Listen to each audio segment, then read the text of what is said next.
Yeah, Camille will join. No, somebody else. Julian is here. Okay, Julian, okay, nice.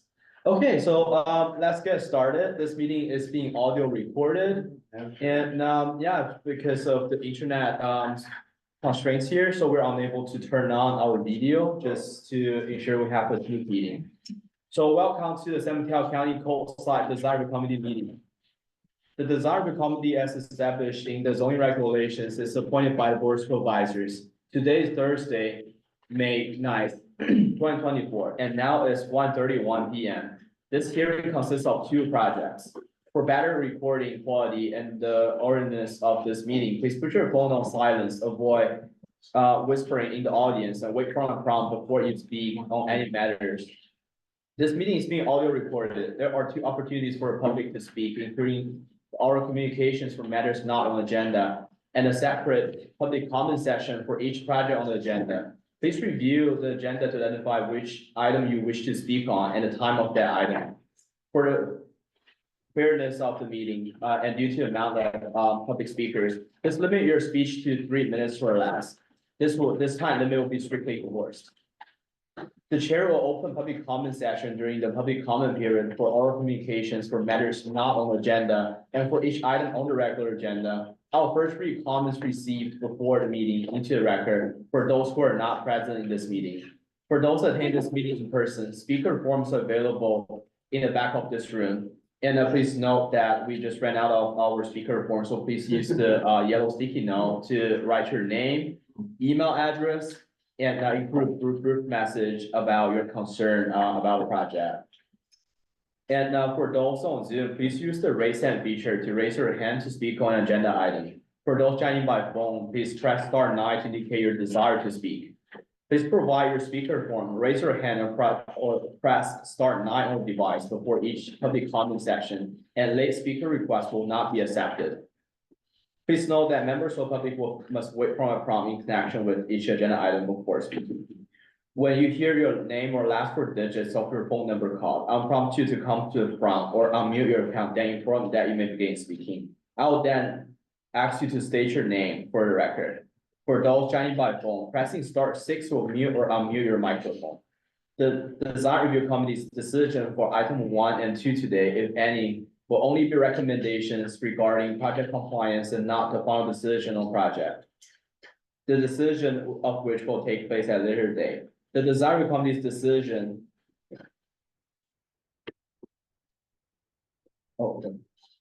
Okay, so the CDRC does not review matters related to zoning standards, local coastal policies, and general plan, and will only review projects based on the design review guidelines and standards. Depending on scale and scope of changes, continued projects may be placed on next month's agenda if revisions are submitted to the county by the end of business day, May 17, 2024. Applicants should know that continuous letters may not be available by that day and are encouraged to take notes of the committee's feedback. The next Coastside Design Committee meeting will be held on Thursday, June 13th, 2024. And item 1 on the agenda is the roll call. Mark Stegmeyer. Here. Moshe Porter. Here. John Statman. Not present. Mark Dean. Here. Julia Martinez. Here. James Bennington. Here. April Bingham. Here. Okay, with that, turn it over to the chair. Hello, thank you for coming, everybody, and hope your projects go well. The Coastside Design Review Committee is appointed by the Board of Supervisors to ensure that new development is compatible with the physical settings of the site and the visual character of the neighborhood, and provide a platform for the neighborhood residents to communicate their concerns for the communities of Montero, Moss Beach, El Granado, Miramar, and Princeton. It's kind of our mission statement. So we're just going through our old business and new business. So old business, as always, starts off with our push to get story poles back on as mandatory, and it's been on hold. It got shelved 2 years ago. Not because of lack of planners. I kind of wish, Camila, do you have any updates on anything with that? Yeah, so like, as we discussed last time at the CRC meeting, so now we're making some refinements and clarifications on the existing demonstration of scale policy we have right now. So we have had a few internal meetings, and we're getting to a finish line of completion for that clarification of the existing policy. Do you have a deadline or date? Yeah. So that's something we discussed like a week ago, and I'm currently working on it. I should be able to return a clean draft back to Camille by next week. Okay, so you're not rewriting what we wrote 2 years ago. You're just, Yeah, we're just kind of clarifying, we're kind of clarifying what we have right now, and also incorporate like some of the concerns and issues that were identified by the CRC. So it's not like a brand new demonstration scale policy, it's a clarification at this point. okay. And then we see it before then it goes to the planning commission or board of supervisors or what for? We're talking about the We're- demonstration scale. Demonstration scale. Because you guys were doing that 2 months ago. I want to say 2 or 3 months ago, and we did a kind of a line by line feedback from the CDRC. I don't know, but maybe some of you weren't there, because a lot of you are new, but, so we brought the changes back. We kind of edited it and formatted it and kind of like, worked the words a little bit better. And then, we're gonna send it to management staff and then we'll bring it back to CDRC. Okay, so we see, and then, but what's this next step after staff? Is it done then? Or- It's gonna stay a policy unless there's a ordinance change in the future. And to summarize it, Mark, it's not as I recall, it's not, requiring story polls, it's clarifying the requirements for the demonstration scale, like this. Including story polls. Yeah, And it still states the preference for story polls over any other demonstration of scale.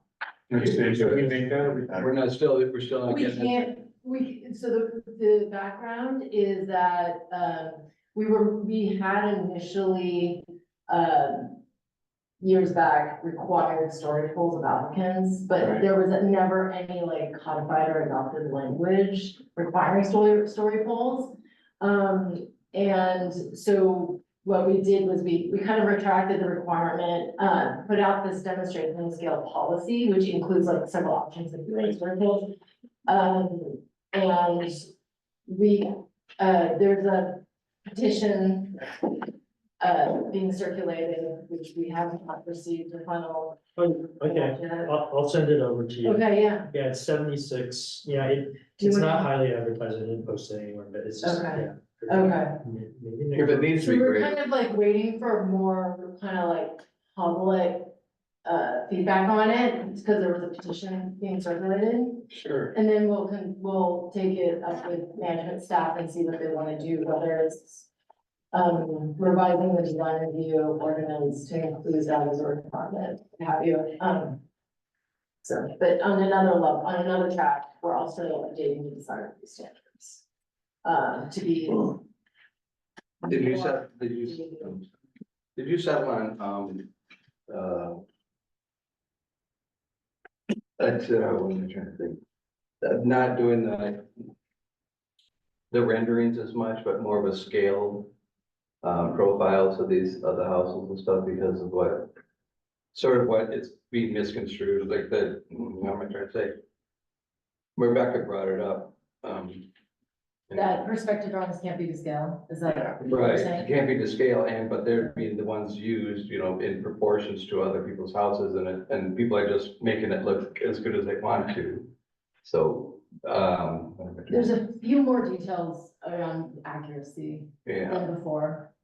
And that perspective drawings aren't to scale, and that they should just give us like a flat right. That's what I'm trying to scale. spit out that word, but I can't, not two dimension, yeah, two dimension. Yeah, it's kind of like more of a two-dimensional drawing without Right. perspective. In comparison to the drawing buildings, including the side buildings and the rear building. Yeah. We can send you a draft, if you weren't at the meeting, we can send everybody here a draft of what we, of what you and I and Erica worked on. Yeah, sure, yeah, so I should be able to complete, like to have a clean draft by next week. Once we have that, then we can send it to CRC for. Yeah, the other issue for me anyway is the timeline. We're putting out these notices in a very short period of time. If someone happens to be gone on vacation, they may not even know someone's building a house next to them. And the thing with the storyboards is I don't think it should be an option. I think we should have the storyboards. There's way too much confusion about Story polls. story polls. Way too much confusion about the rendered drawings for people. So it's important to me anyway, that we protect those homeowners that are already have a home in the community. So they don't lose their view or the value of their property based on somebody else's work. And that's Yeah. not always possible, but they need to know about it.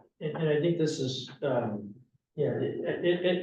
it's been discussed, and I know we have new folks on board, it seems like the county staff is doing what they can in terms of revising the policy to clarify it. I do wonder from our perspective, if it makes sense for the committee to draft a letter, just basically a formal correspondence, right, over to the planning commission, just making this recommendation.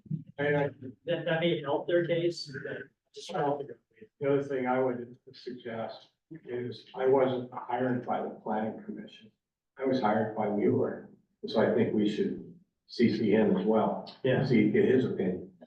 Just something that we want to think about. Right. No, I don't mind, but what goes back is that only Camille and I think, are left here from everybody, but 2 years ago, and just as the pandemic was getting started, we had created a whole new, it's just when that got taken, the story polls got taken up, we just created a whole new setup for the story polls and how it was gonna work and everything, and at that time, because of the labor pool was not that they didn't have it down there, but it just got shelved, but it's a package, it's all set up, we went through, we did the whole thing. We still have it. Back and side. I think there's a link from the MCC website. I also wanted to point out that I think there was a concern about story polls, the way we were doing it before, where there was like a question about accuracy, because the polls, nothing was, in terms of height or scale or size or really anything was being checked post, story poll construction. We saw that. And then that adds, some additional cost to the applicant in terms of like, Sure. you need a surveyor to Well, shoot suppose you the have to ridge yeah, but you just to make tape it accurate. a tape to the pole. Exactly, so I think what we came up with $20. was like, just do a tape measure, tape from the top to the bottom. Yeah, so So. that'll do that. I mean, it's So in the, it's like, there's story polls, but then the how of story polls. I mean. but it's just, there's a lot of timid people in the community that somebody built their house in a neighborhood next to mine. And I'm not saying this is what happened, but the two people, they just, it ruined their lives, and actually they're like totally gone. Yeah, Mark, so maybe I'm reading between the lines, but just from previous discussion, it seems like from Camille and Glenn, you guys can try and, because really speak for you, but it's almost like, kind of where's the support for that, or just like to arm them, if you will, The petition would really help, Yeah. yeah, and Thanks for a strong. Sorry. so if you wanna water circulate that petition, feel free to. Is that, you wanted it to come from the community, so now that I'm on the committee, is that sort of a conflict? I think you can, there's marked in as a member of the public, and there's marked in the CDRC member. So, and then the CDRC can put together a letter if that's what you guys wish. Voting as a body, just worth that to bring to. Good idea, point to Yeah. something. May I just ask On one our shoulders. question? So if the story polls were required previously, wouldn't there have to be an approved ordinance or policy that goes to retract it? So where is that at and what was that based on? That was the problem, it wasn't a requirement, but the county was like verbally and in kind of narrative, other documents outside of regulation requiring us. So for whatever San Mateo County 100 years has been in place and buildings have been built, story polls were never an official ordinance or requirement as part of the building policy? It was something that staff required outside of work, that we didn't have the legal standing. The wording really wasn't right. It wasn't in the. Suggestion. John, doesn't the county staff like legal counsel in all departments like 24/7 year round? I'm It is, sorry, that's why I'm coming new and I'm kind of astonished. It is, so that's why we retracted it, replaced it with the policy, and now there's a petition circulating to actually amend the ordinance Okay. to include Oh. story poles as a requirement. I see. So we're And that's kind been of 2 years in the making? several years in the making.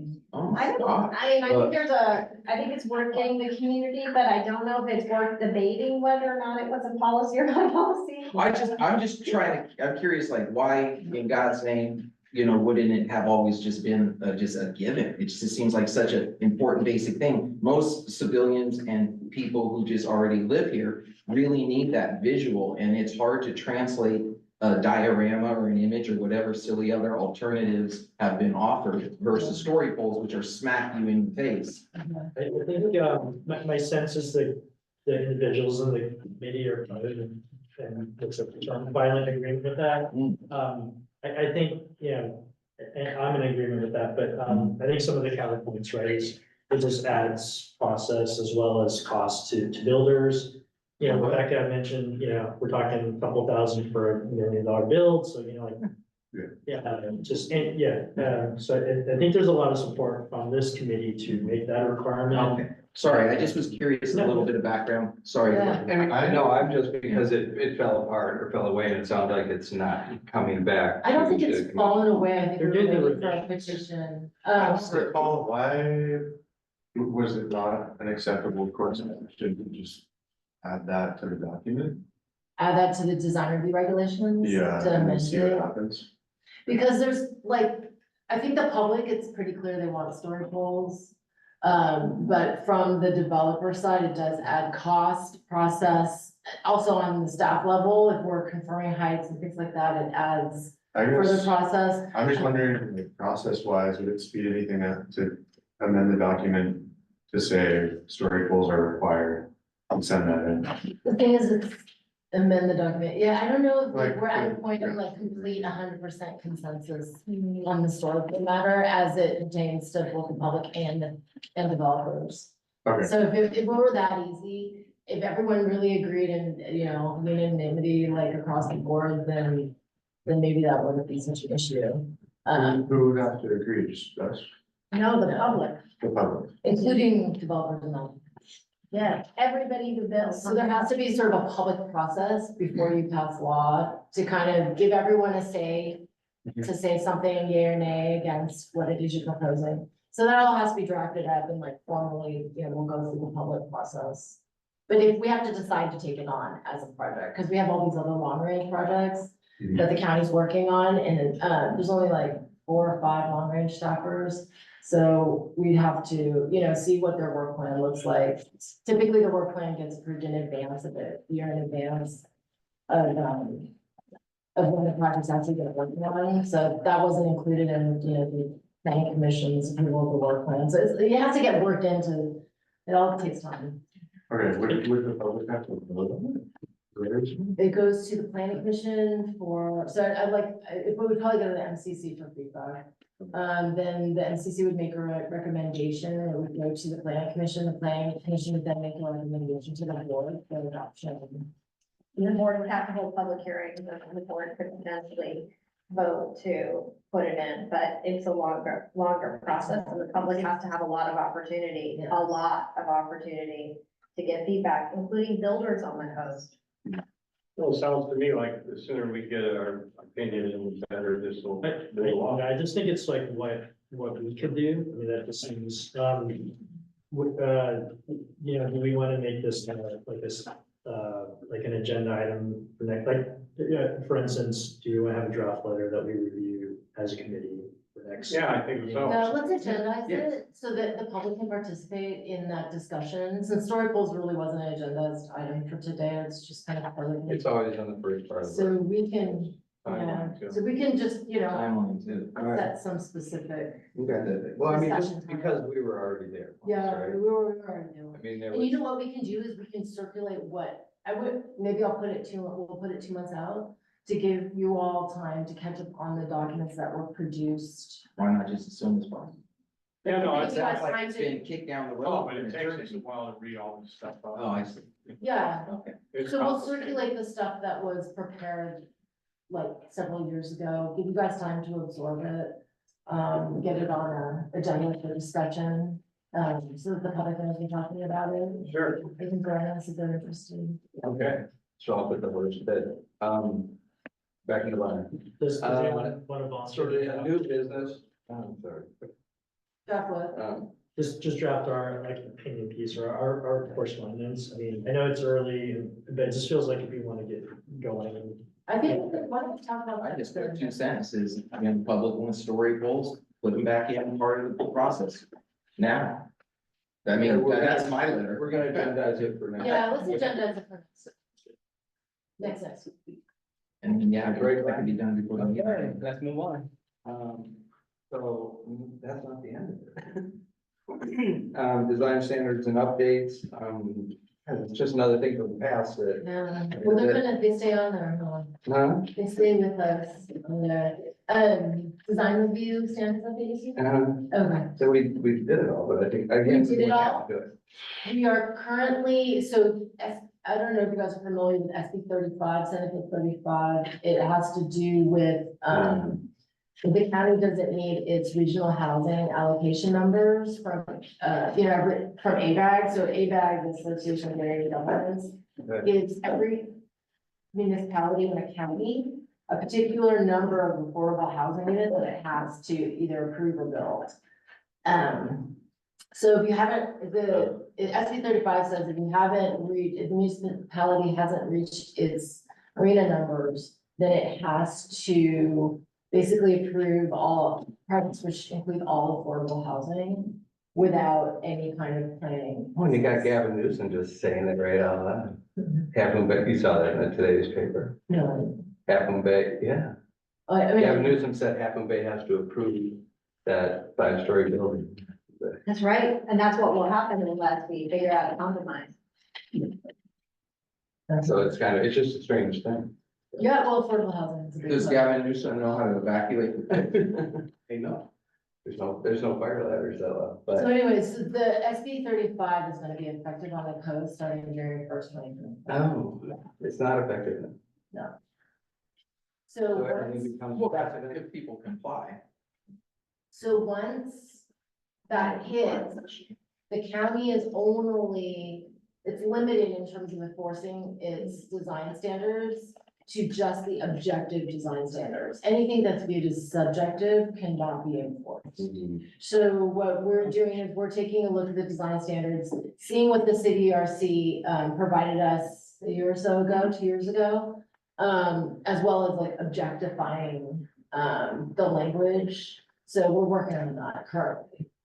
And that was part of. So that's for affordable housing.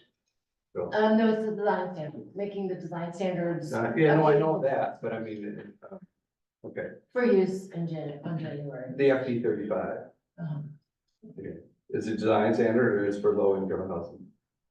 The bill in the Senate says basically, unless you have built the exact number of houses as been specified prior, then all of your bureaucracy for stopping the building will be wiped away. Right, that's what I'm asking. Yeah. in a different So way. they'll build a 5-story building whether you want it or not. And those subject to this Yes. zoning, like say they wanna do one right here. It's subject to zoning, including design review, but only the objective standards of design review. So we know we have a lot of like kind of subjective-ish standards that are not so black and white, and they need to be black and white. So we're looking at all of the standards and making them more objective, as well as including what the CRC feedback. I understand. So January 1st, 2025 is coming up pretty quick. Are we part of the review process? Is there, It's gonna be a public review. It's public review, but like I said, okay, so like 2 years ago, we took feedback, CDRC feedback. Yeah. On every single one of those standards. We went page by page by page over many, many meetings. So we have all the CDRC's feedback already. So we'll fold that in. And that'll go into a public draft. That'll go for public review. I would say it's still many months away. I have to put more time to it. And then, the CDRC can look at the public draft and for the comment. Okay. Well, thanks for the wake up and the information. But the revision intent's really driven by trying to remove this objective. I would say the timing is a little bit driven by that, Okay.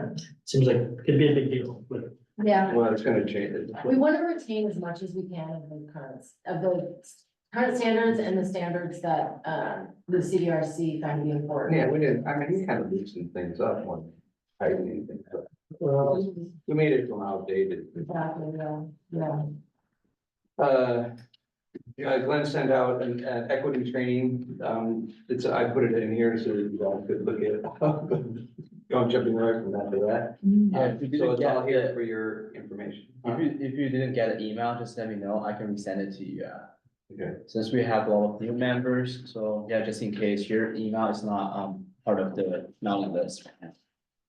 And then I wanted to, like, in 3 minutes, set up, sort of like, figure out a protocol, and we'll probably agendize this for next time too, but like, when we have a list of items that have been sent a client back, or for a client for an applicant to come back with, his replies on things like, for instance, demonstration of scale, and last meeting, there was a story poles required, and that, didn't happen. So it just, so people, because the story poles hadn't been put up, and it was a requirement, people that were gonna be there decided it wasn't a good idea, didn't have to because it wasn't gonna be heard, but it was heard and approved. Well, I think they found, because they brought in the model, that, It didn't say if you bring in a model. It said story poles required. But can you mandate story poles Yeah, required? that's written in our, but it's against the policy. demonstration of scale. It's counter to the policy, right? It's, Yeah, no, not if the board requires it. the CDRC found, yes, the CDRC required it, but then the CDRC, after looking at the alternate demonstration Okay. scale, found that it was adequate. So it's like the CDRC said one thing, and then the CDRC determined that in light of the whole body of things that were provided, that it was fine. So It who was, are it you? was You can't be it was an confused with the architect that CDRC. was leaving her last day in the last case. Yeah. It was a new architect that was his first case, and it was a new representative that wasn't even from Montera. So you think that's a representing body for that right then? New, old one leaving, and so to me, it's like, you can say that if you want, but you It don't doesn't believe have to it. be the same people. The CDRC, Well, it who's doesn't, available. it does say people, but it was none of. Hey, Camille, I started, don't know if this is about the project, but we can't talk about the project. that's, but we- what I'm uncomfortable with. I think we can talk about it in terms I of don't, process. in I know, I terms know. generally, I know, but so anyway, we don't have that protocol. So if that had been, well, if CDRC decides that that's gonna be the case, but I think the applicant takes its chance when, like, say the CDRC, just to generalize this conversation. If the CDRC says, the next time we see this, we want to see story poles. The applicant takes its kind of risk in not doing them and bringing you on something else. And well, that something else isn't good enough. So you should have done that. So, we're not gonna approve this today. Okay. So there's always that, that's your. people take a risk. So we can ask for story. So we can't have. You can. We can't, if we're there for the meeting that they come back to. Or they provide something equivalent, or. So it's written in paper and it said required, yeah. That's right. And they didn't even bring up the fact of the story poles until it was 3/4 of the way through the hearing. It wasn't the first thing We're said. not talking about that. Yeah, All right. So this has come up before as well as with the story polls, Yeah. and I think where we landed with, this is with Rebecca before, is that as a committee, if we get an item where we feel the demonstration scale is not sufficient, we gotta be ready to turn it down. Yeah. And because there's been other projects that have come forth without sufficient demonstration scales. And we've looked at it and been like, okay, yeah, this one's not bad, let's just move forward, but I think as a committee, we just have to be ready to say, no, this is not sufficient. We did. And then they came back the next time and had not put the poles up. Yeah, I'm just saying that, it's not that case, it's like So if we write that down, they come back and they don't make them anyway, because it doesn't matter. But it was a You have a continuance standard. versus the decision, so It's standard. It doesn't matter. you have the appeal. option to hold to it in the decision. Yeah, I know, I'm just saying, what we said was gonna be policy was not policy. Okay, so that's it, I mean, the protocol should be, so if we document it like that, that's what it's gonna have to be. Or the next applicant time you takes a risk. Yeah, so the next The step applicant comes, can take a risk in having their project denied. I mean, there's always, you can't hold them, you can't like watch them and escort them to the site and make them put poles up, it's like, you can't do that. It's always, I mean, half my career here is I put up story poles for 20 years. The Yeah. Fed's done the same thing, we've all done it. They're It's just- basically using the flexibility of the ordinance to their advantage. Okay. Well, we can fix it. I just You have can only fix it by making it a rule. It's not a rule, that's the problem. Sorry. just a simple thing. I'm sure one of you can help me find the other options for demonstration of scale. I mean, is it like the diorama that you did in the No, third it's not, grade? it's really not. Is it on? It's right here. Okay. It just seems like, nothing is the It's- same it's as as nice as story you poles, want. because it's there and it's manifested Right. as the building will be for all the community to see, not just 5 people on board. It seems like the only logical option ever. And when you say builders need to weigh in on it, what do they constitute? It's like less than 0.5% of the community, whereas the whole community is the whole community. And they want to see a manifestation of what the building will be like to scale in its footprint, not, on a virtual video. It helps us too. Yeah. When I have something to look at, I go out and visit the site, Totally, and I look at everything. It seems common You know, sense and basic. it's hard to figure it We'll out. still have to go through. So we have to get through the process. Yeah. So the process it Okay. slowed down. what Thank we're you. doing. Thank you. So we're over time now, so I want to, yeah, Mark, just one final thought, though, then I think when the item comes back, right, then the committee, at that meeting has the opportunity to turn it in, so. That's Yeah. fine. Yeah. okay. Well, I think that we'll discuss it on the time in the protocol for each case when it's brought forward, because that might not be the only thing that's, little things, window changes and stuff like that, I understand. So I open up for public comment. Wasn't it fun, guys? Oh, no, I have one more question, one more thing that I always say, if you're ever interested, we can always say, two community members, to sign up for CDRC, that was such a fun experience. You're here in opposition or in favor of the projects next to you. So consider joining this fund. And it is, I mean, I'm really strong. Thank you, Jim. And also before we go into, matters not on agenda, public comments, and, so since it's Julian's first meeting, so Julian, would you like to just take 30 seconds to a minute to introduce yourself? Hey, Julian Martinez, I've been in Moss Beach 23 years, ex-builder, current, infrastructure person, with, natural resource management. And, just got 2 children who grew up here, and, my wife's here, and, we're, just trying to participate and contribute. Yeah, thank you. It sounds like you're happy here.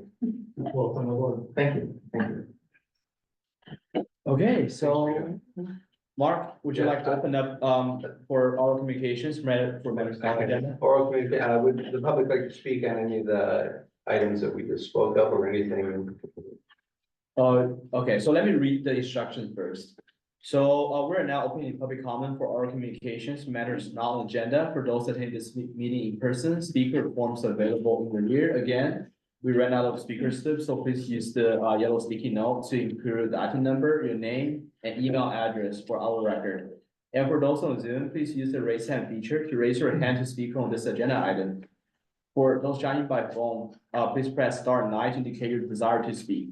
When you hear your name or last 4 digits of your phone number call, I'll prompt you to come to the front or unmute your account, then inform that you begin speaking. I'll then ask you to state your name for the record.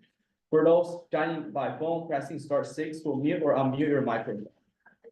As mentioned earlier, please limit your speech to 3 minutes or less. This will be strictly enforced. And do we have any raised hands in the audience? I just wanted to make a quick public comment on it, it's not on the agenda, specifically historical. Okay, do you have a speaker form? You can give. Yeah, I already gave Okay. one for item one, but. Okay, that's fine. So Michelle as long as brought we have it. information. Should we go to the podium or just, You can stay there or just come to the front. okay.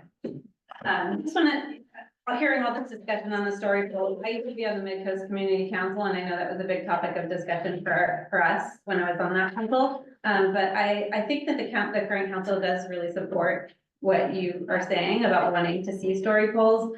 So I would encourage you to reach out to them, to Gus McConnell, who's the chair currently. So I think it's important to get the public involved. I, as a community member, definitely feel that story polls are really important, that there's no other way to clearly communicate the size and scale of new developments. Thank you very much. Thank you very much. Do we have any other speakers? Okay, give me one moment. Let me see if there's any raised hand in the audience. Okay, so we have a raised hand on Zoom. So Seth, please accept this request and to unmute your microphone. They may begin speaking. Please begin by stating your name for the record. Hi, my name is Seth, and I was actually just wondering how online participation worked, and you just answered my question about it. It's raising my hand, and you'll acknowledge me. So thank you. Okay, no problem. Thank you. Okay, so I have now caught up on all the raised hands and speaker requests for speaking on matters not for oral communications for matters not on agenda. For those on Zoom, are there any other persons who wish to speak? If so, I will provide a few more seconds in case there are others who would like to raise their hand to speak on this agenda item. I see no raised hands, so Mark, please indicate if you'd like to close public comment. Like to close public comment, please, Glenn. Okay, we're now at 2:08 PM, so we can start reviewing project item number 1. And the committee representative for this project is Mark Dean. Planner is Camille. Do we have the applicant and property owner here? Yeah. Okay, so we're ready to get started. Okay, this project is in Moss Beach, and the owner is Randolph Mukeda, and my apologies if I mispronounced your name.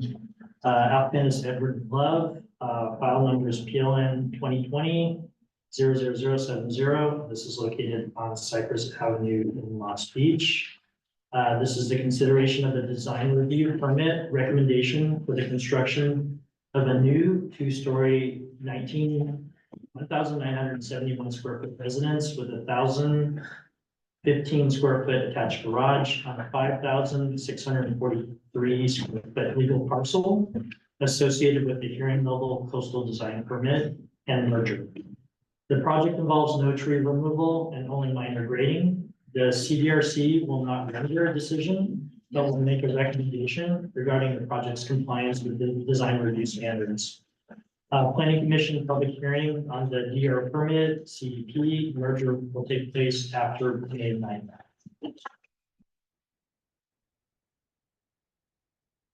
Sorry. Owl speaks. This project is appealable to the California Coastal Commission. To comply with CEQA, a negative declaration is required for this project. This application has been deemed complete as of April 4th, 2024. And the project planner is Camille Leon.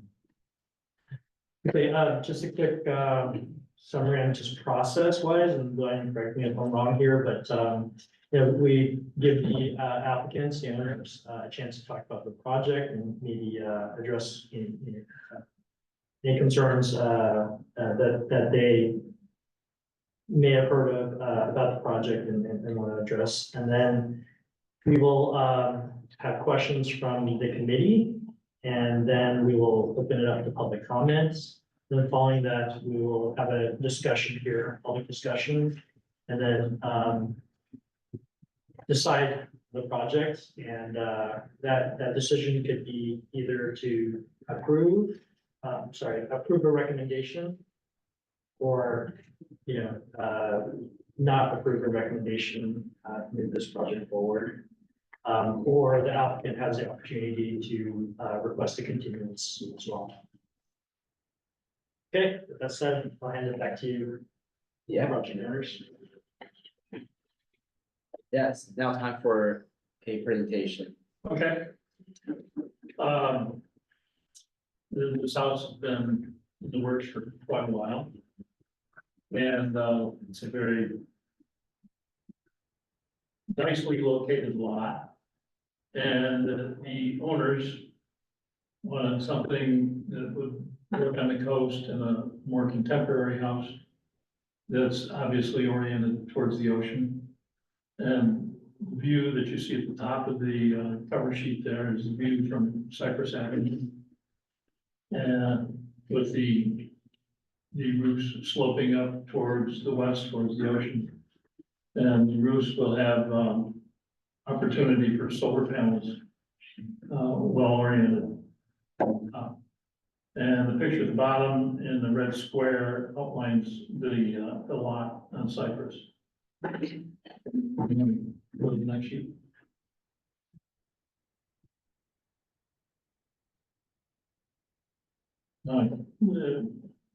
Only go to the side. That's the survey of the lot. See what this like? Yeah. Cypress is at the top of the survey because the surveyors always orient their sheets towards the north. This one is turned around, Cypress is at the bottom. With the driveway coming out onto Cypress and the house again oriented to the west towards the water. Thank you, please. Zero shield. This is the grading plan and the drainage plan. And the drainage that used to come down through the middle of the lot has now been diverted around to the east side of the lot. And carries the drainage from the house that's on the south side out to Cypress, where it would then head west to a catch basin that's down in the lower right-hand corner, right where the cursor is. Okay, next sheet. Yeah, this is the erosion control. The erosion control plan. Pardon me? This is the erosion control plan. Lynn. Erosion. Oh, the erosion control, yes. Yeah, this is a temporary erosion control that's set up during the construction. To keep the silt on the site if there's any rain and mud, and it also has an area where the driveway would eventually go, where the trucks go in and out, to keep mud off the streets. And also protect the very large tree that's at the back of the lot. You can see the drip line on the south side of the lot, where the cursor is. Okay, next page. This is the ground floor plan, large garage. The owner is a car person. There's an entry coming off the right side of the driveway that goes into a lower room, to be sort of a family room. And the main part of the house is up on the second floor. Patio on the west side, again facing the ocean. Next sheet. Second story plan. 2 bedrooms upstairs. Large living room facing the ocean, dining room, kitchen on the right side. And with 2 bedrooms on the left. And I think it's, one, two.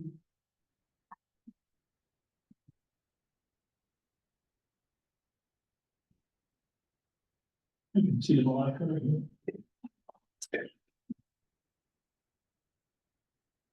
And, okay, next sheet.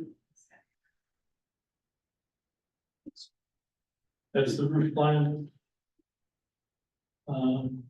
And as you saw from, the first picture on the cover page, there are 2 roofs that slope up, called shed roofs from the lower side on the left on the east side. And gradually go up at a 2 and 12 slope, facing out to the ocean. Next sheet.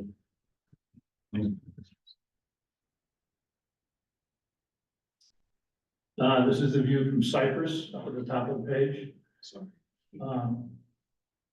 And the lower elevation is the elevation to be looking at if you were standing out on this is beach.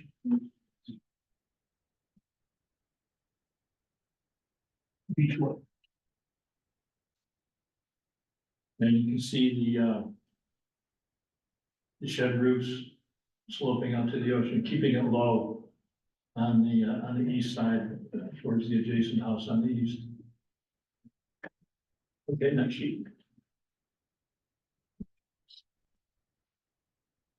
This would be the view of the south side of the house. Again, you can see the roofs lower on the east side is sloping up towards the west. And the view at the bottom would be the view of the house from the east side.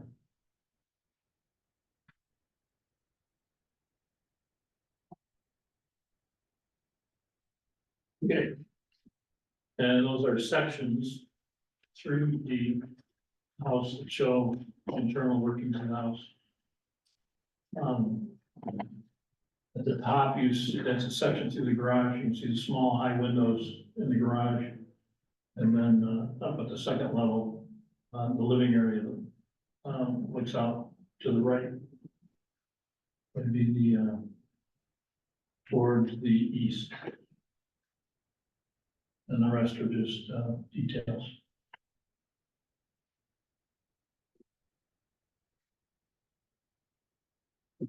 This is the color boards using dark sky light fixtures and the garage doors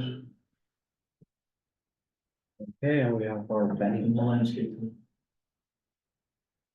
Okay. Okay, Yeah, right. Okay, so, okay, we can move to, questions to the architect. Okay, yeah, maybe just some clarification for you guys. I remember early on when I was on the committee, and Beverly was here. Is it only the presiding, the folks voting on the project that should be asking questions and? Or is it anyone on the? Yes, it should be limited to, the voting members of the CDRC. Like, if It's any just other, join them up. It's just- yeah, if other, members of the CDRC would like to make any comments or have any questions, and, we can, just include, you can include your questions or concerns as part of the, public comment section. Okay, and can they participate in the discussion session as well, or that's just between the two of us? I would say unless there's like alarming issue, Okay. yeah. Well, if there's an alarming issue, I just have to bring it up during the public session. But I think the CDRC's review of this project is limited to the voting process. Okay, thank you for that clarification. Yeah, Yeah, I have one clarifying question.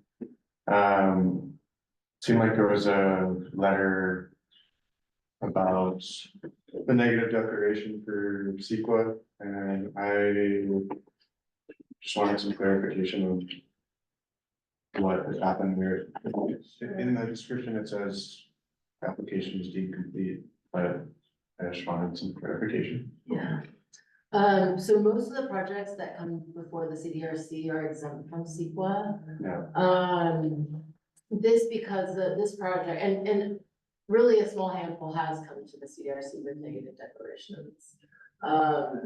Because they don't qualify for any CEQA exemption. So this project did not qualify for CEQA exemption due to its location in a geological hazard zone.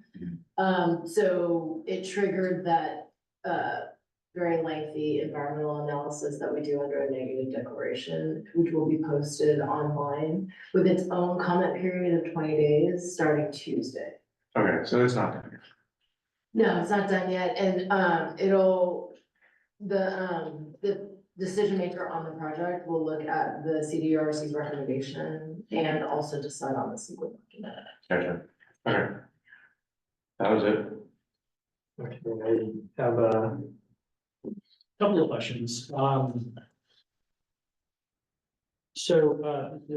property is, for a side setback, is placed at 5 feet on the east side. I think I understand why it's so far over to the east to the neighbor's property.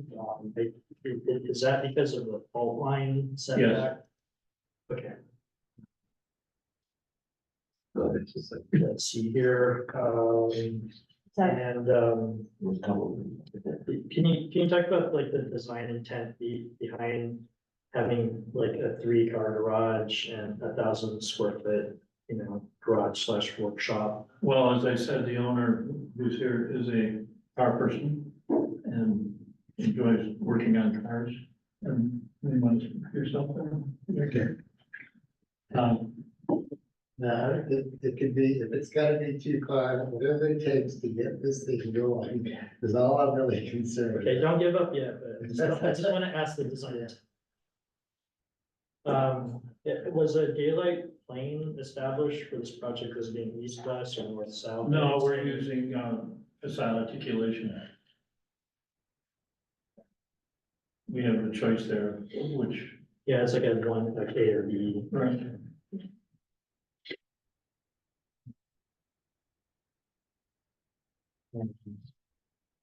And I don't know if this is a fair question to you guys, but, and it's a 2-parcel merger. I probably missed the parcel configuration, but is it like an east? Or just what's the orientation of the parcels? Is it just 2 smaller substandard parcels? No. Down the center of the parcel, where the existing drainage is the two parcels, and they'll be merged. Okay, there's 2 narrow parcels. And, yeah, I saw that. I drove by. Very standard parcels. And this is more a quick question for Glenn and Neil's project planner, but there's a lot of windows on the front for sure. I understand why with the ocean, and all the exterior lights are dark sky compliant. Is there any, I guess, do we comment on the possibility of a lot of light coming out from the inside and light believed to the Lantern, we call it lantern. Lantern, yeah. Yeah, it's kind of shot. I mean, No, we don't regulate inside lights. So, take that.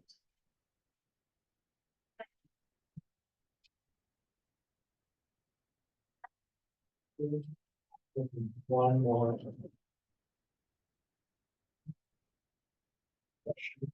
Okay, I guess if I have it, the discussion period, so. I guess just given our big discussion, I have one more clarifying question, which is, were story poles built for this project? No. That's it. If no more questions, then Mark, would you like to open up for a public comment session for this project? Yes, let's open up to public comment. Okay, so now we're opening a public comment session for item number 1. And now we received 1 correspondence prior to this meeting, and that correspondence has been uploaded to the meeting website. So I will read the comments from the commentary here. So we received this comment from Lenny Roberts. And Lenny Roberts, give me 1 moment. Yeah, in Lenny Roberts' email, they state that on the agenda for upcoming CDRC on May 9th, the project description for item 1 says that there's an active declaration is required for a project. I have not received the initial studies / negative declaration yet, and it's not posted on the planning department website. I'm guessing that it's not yet being circulated for comments. I would like to review it as this is within the Seal Code geological hazard zone 2 as detailed in the William Cotton report. a zone of questionable stability. So, I believe Camille responded to part of the question, or, most of the question about, the timing of the initial study and the negative declaration, so that part is being taken care of. And, here I just want to emphasize her, Lenny Roberts' concern is mainly, focused on the stability of the site, since it's in the seal code zone 2. Okay, so, for those attending this meeting in person, speaker forms are available in the rear. Again, please use the yellow sticky note to include your name, item number, and your contact information in that, yellow sticky note. For those on Zoom, please use the raise hand feature to raise your hand to speak on this agenda item. For those joining by phone, please press star 9 to indicate your desire to speak. Please provide me with your speaker form, raise your hand and press star 9 on your device immediately. And late speaker requests will not be accepted. When you hear your name or last four digits of your phone number called, I'll prompt you to come to the front or unmute your account, then inform that you may begin speaking. I will then ask you to state your name for the record. For those joining by phone, pressing star 6 will mute or unmute your microphone. As mentioned earlier, please limit your speech to 3 minutes or less, and this will be strictly enforced.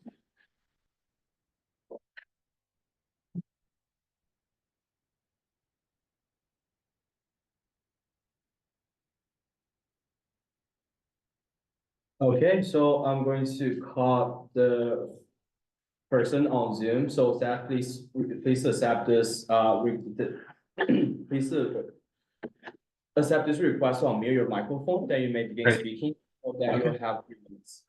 Right, this is a bit of a race against time, so let me know when I can start. Please start. I will start the timer.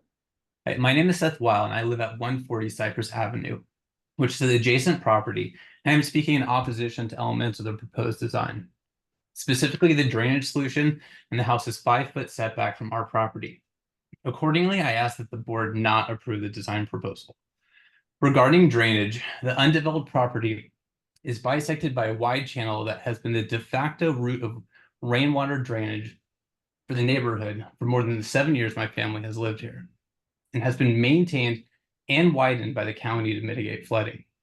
Contrary to what is claimed at their drainage report, this relatively large trench is often inadequate to handle our winter storms, and at least once a year overflows and floods a significant part of the lot. Fortunately, our property has never experienced any amount of flooding. Critically, they intend to move the drainage route from the middle of the property to within 6 or 7 feet of our home, using a significantly smaller trench that runs along the 5-foot setback. This would be completely inadequate to handle typical rainfall, and like the existing and much larger channel, will routinely flood in winter.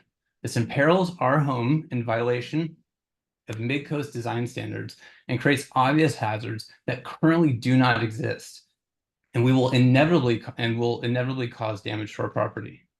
Secondly, the design positions our houses 10 feet apart and our roof lines within just a few feet of each other, which is short-sighted and unreasonably reduces my family's enjoyment of our home. The causes and consequences are many, but in short, the design positions our house directly in front of our south ocean-facing windows, such that the amount of direct and ambient light is drastically reduced, and that expansive view we have enjoyed all these years would be completely eliminated. Additionally, noises between the houses will inevitably be problematic, with our master suite near our living room and deck, and our master bedroom adjacent to their garage and workshop. The minimal setback does not allow for trees or other means of mitigation. Finally, this part of Seal Cove is a neighborhood of mostly modest homes nestled in and divided by mature trees and dense plantings. Additionally, the 100 block of Cypress Avenue is special in that it is across from the reserve and sees far more pedestrians than cars. Our houses would be just feet apart, which precludes separating them with trees or other plantings, and would effectively result in an unbroken length of houses 120 feet long, giving a street view similar to that of a long apartment building, complete with an oversized garage. Not only do green spaces between homes make for good neighbors, they're an essential characteristic of Seal Cove, and its absence here would negatively impact the look and feel of the street and the neighborhood. In conclusion, this design that maximizes the size of their house on a compromised lot to accommodate a large workshop and 3-car garage for a 2-bedroom home comes at the expense of my family, the public, neighbors, and the safety of the neighborhood. And the minimal setback literally leaves no room to address these inevitable problems in the future. Again, I ask the committee not recommend the design. Okay, thank you very much for coming. And the next speaker is Susan.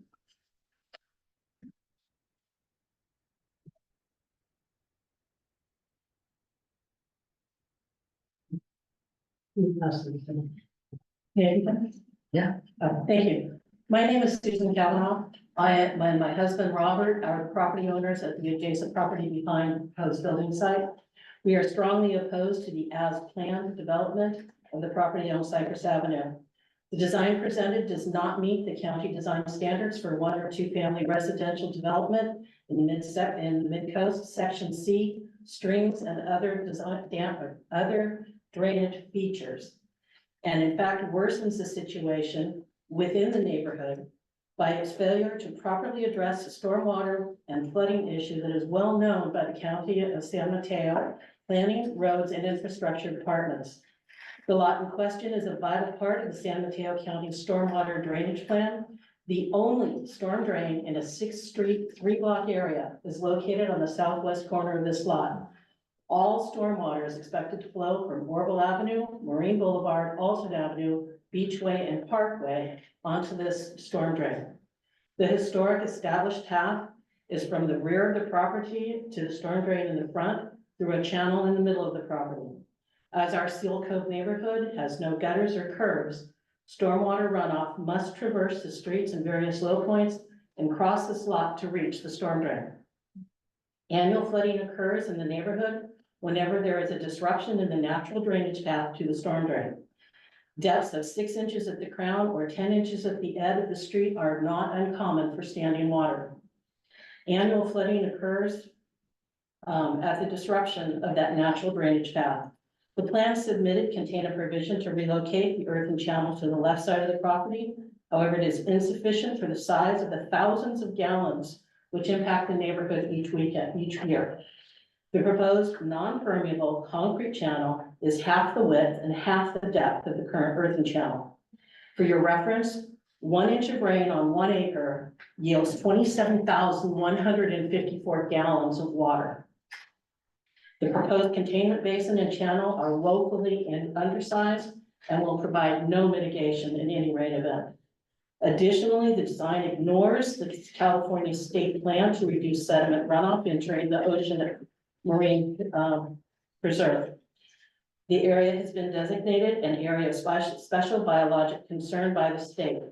The state has contracted with an external environmental firm to slow the flow of water. The state's actions actually cause water to back up water onto the property and the surrounding areas.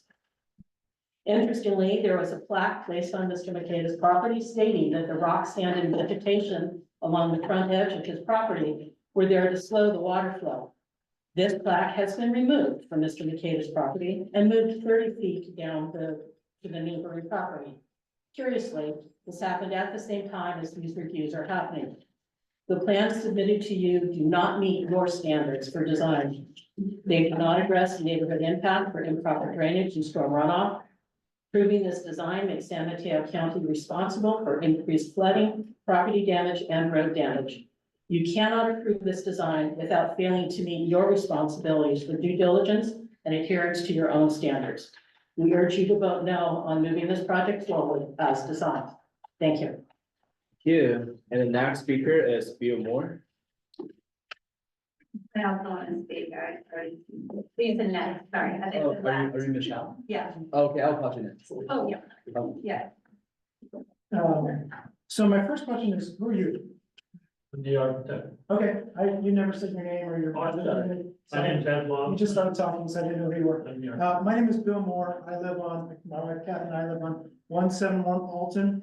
The property next to Diana Robb, where the water runs through. So, I don't have a prepared statement, but I just wanted to try to help you visualize what's going on here. You've seen some of the photographs that's gone around. So, the water flow designed by the county is curious. So this is Alton Avenue. It flows east about 125 yards up to a swale on Park, then crosses the street, that goes down Alton, and then takes a right degree turn between our houses to go to this property, which we try to trench because we get the obvious flooding. So this is the trench on the current property. Can I advance? Yeah. Okay, so You're this, right by, it's like right. okay, I don't know the procedure.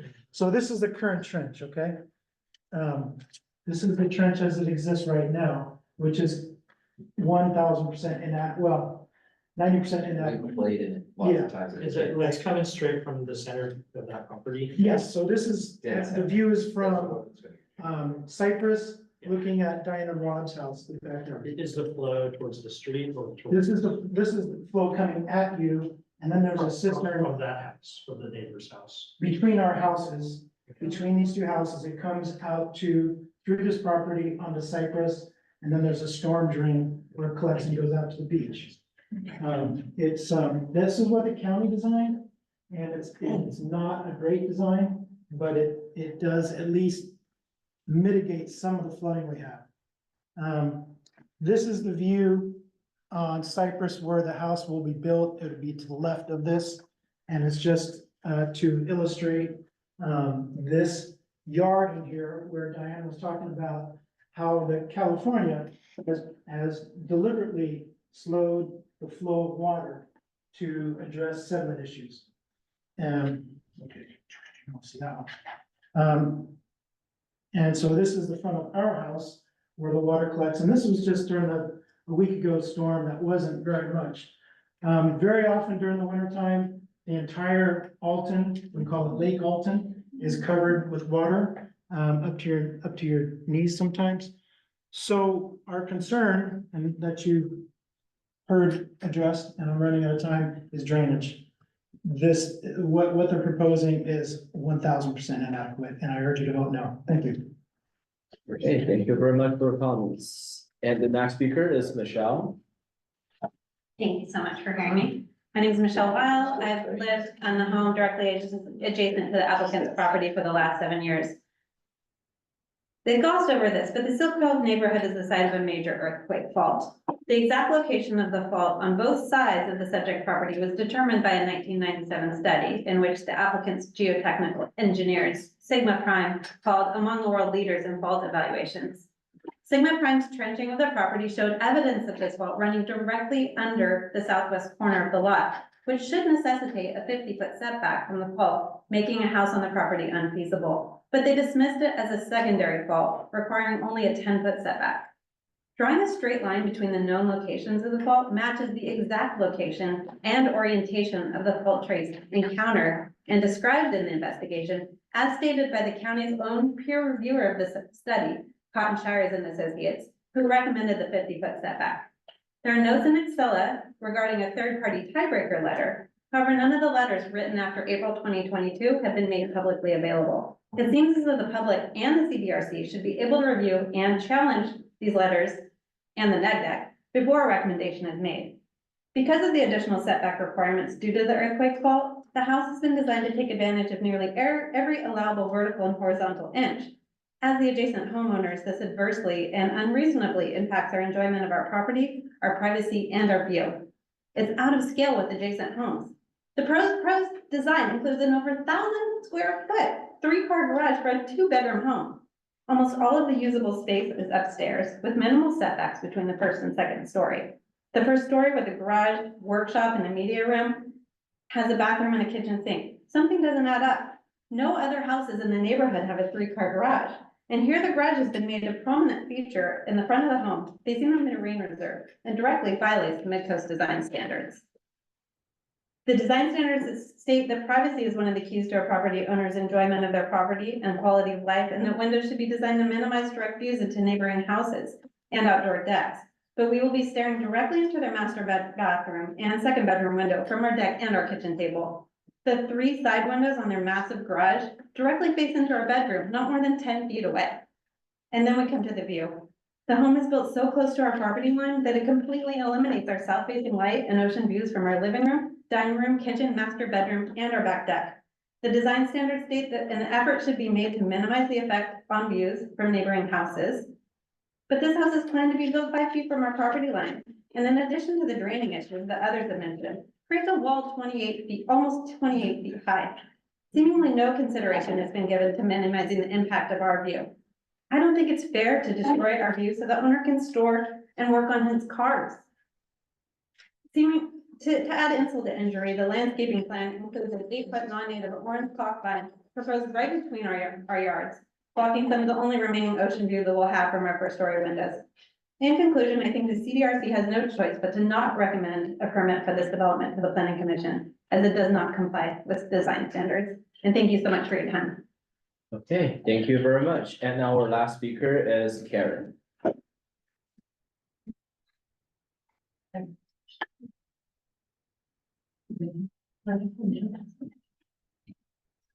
I'm Karen Egan. I live at 175 Marine Boulevard, which is 2 streets over. I sent an email in earlier today with photos attached of me standing on my property, which is across the street from Diane and Robin, directly across from the culvert where the water is supposed to come out. So really my biggest concern is the water. I think that's where we all are. When the water pools on my side of the street, it really has no place to go because it's supposed to go up and over and across the street and down this canal and behind and around, and many 90-degree turns, which doesn't add up in my brain. But I've also had to call vector control. I don't know how many times, and the last time he came out,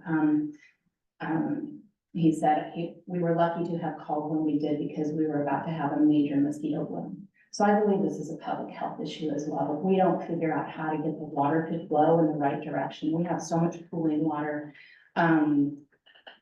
erosion, flooding, mosquitoes. I think it's a public health issue.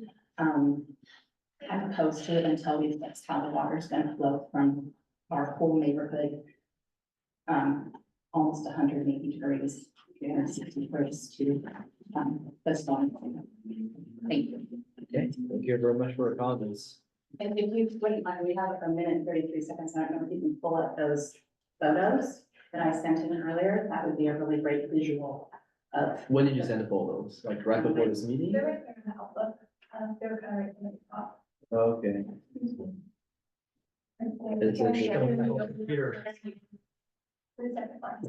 Second one?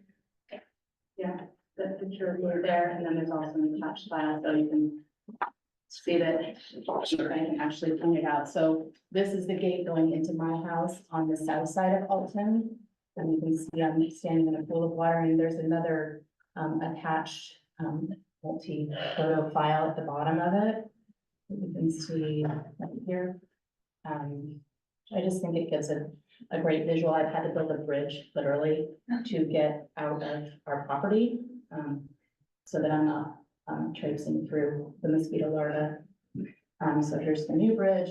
This was just a couple days ago. This is last month. I believe there might be one more. If not, I mean, this is just standing water. And this is where the trench is. The water's supposed to come down and around and across the street and then trench behind. It's quite an extensive water flow. Anyway, thank you for bringing those up. I think this makes a good visual. This water is full of mosquitoes.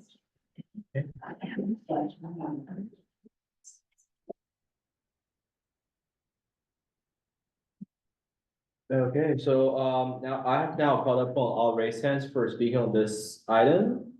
And now for those on Zoom and in person, are there any other persons who would like to speak on this agenda item number 1? If so, I'll provide a few more seconds just in case there are others who would like to raise your hands to speak on this agenda item. Not as a person of the committee, but just as a resident, I'll speak.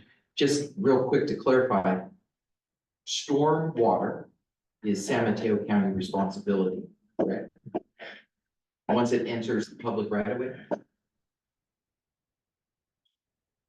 Yes, sorry. Okay, so yeah, I've been told no. So. I've heard many It's things a county too. right away, so. Once it enters there, right, so if it comes off a roof and out of a drainage and even through a retention basin, which I think is standard drainage design now, right? So then, once it evacuates that, it's now in the public right away We in try to San Mateo infiltrate. County.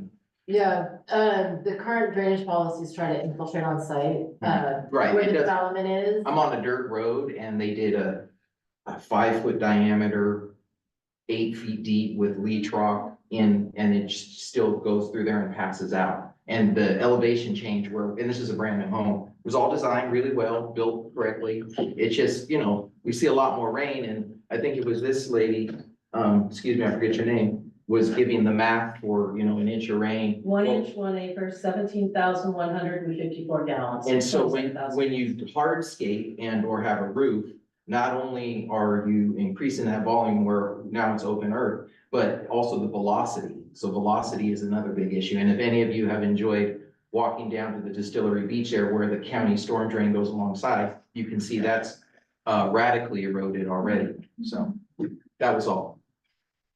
Yeah, so, just to clarify, there's private drainage, there's what happens in the public right of way, and the county's review.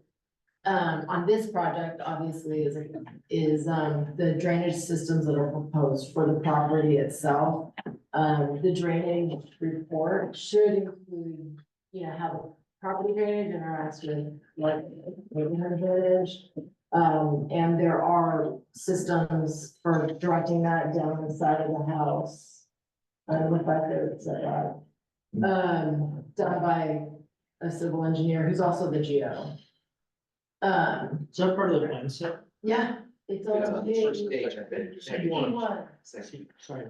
But again, it only addresses the property drainage, not the runoff from the streets and the hardscape. If I can speak to that. Yeah.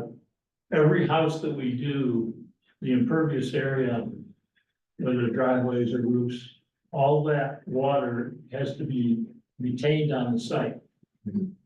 And we've taken care of that on this project with the retention basin in the southeastern corner. So everything from the site and the house goes into that retention basin. What everybody's talking about is the drainage ditch that went down through the middle of Mr. Makeda's property for years. And so our civil engineer rerouted that equivalent to that ditch down to the left side or the east side of the lot to just get it out of the middle of his property. So, I've played in that ditch with my kids many times. It's pretty big. yeah, And it's year round wet. I always wonder if there's springs, but that would have been discovered in the geo. no, there were no springs in the geo. All right, yeah, it would have been discovered if they were. Investigation, Okay, but my understanding is, and I've been there when it's rained a whole lot. and yeah, Alto floods, no Yeah. doubt about it. yes. And so the drainage on the site, on the left side, on the east side, is a swap for the drainage that's for years has gone down the middle of Mr. Makeda's lot. Will county have to do a maintenance agreement with Mr. McKenna? Hey, Mark, maybe we should. Oh, sorry. Postpone it, yeah. I was just trying to. Unless there's additional comments. Yeah, I don't see any raised hands. It's the report from the geotechnical engineer says none of the system has been reported to have been overwhelmed in the past, which is factually incorrect. We've got photographic evidence. And have recorded it. And advised the county planning department. Yeah. And this Better reports to public works. Okay, yeah, so for any further concerns not related to design review, please email your planner Camille after this meeting and she will respond to you. And also there are like other opportunities such as the CEQA process and the planning commission process for the concerned parties to further participate in the decision-making process. And this meeting, we primarily look at design aspect of the project, and the recommendation will only be based on the design standards and guidelines of the county. So just want to make that clarification. Okay, so we don't have any additional public speakers, so Mark, please indicate if you'd like to close public comment. Yes, Okay, public comment session closed, and now we're moving to committee discussion session. So there will be a discussion taking place between the two voting members.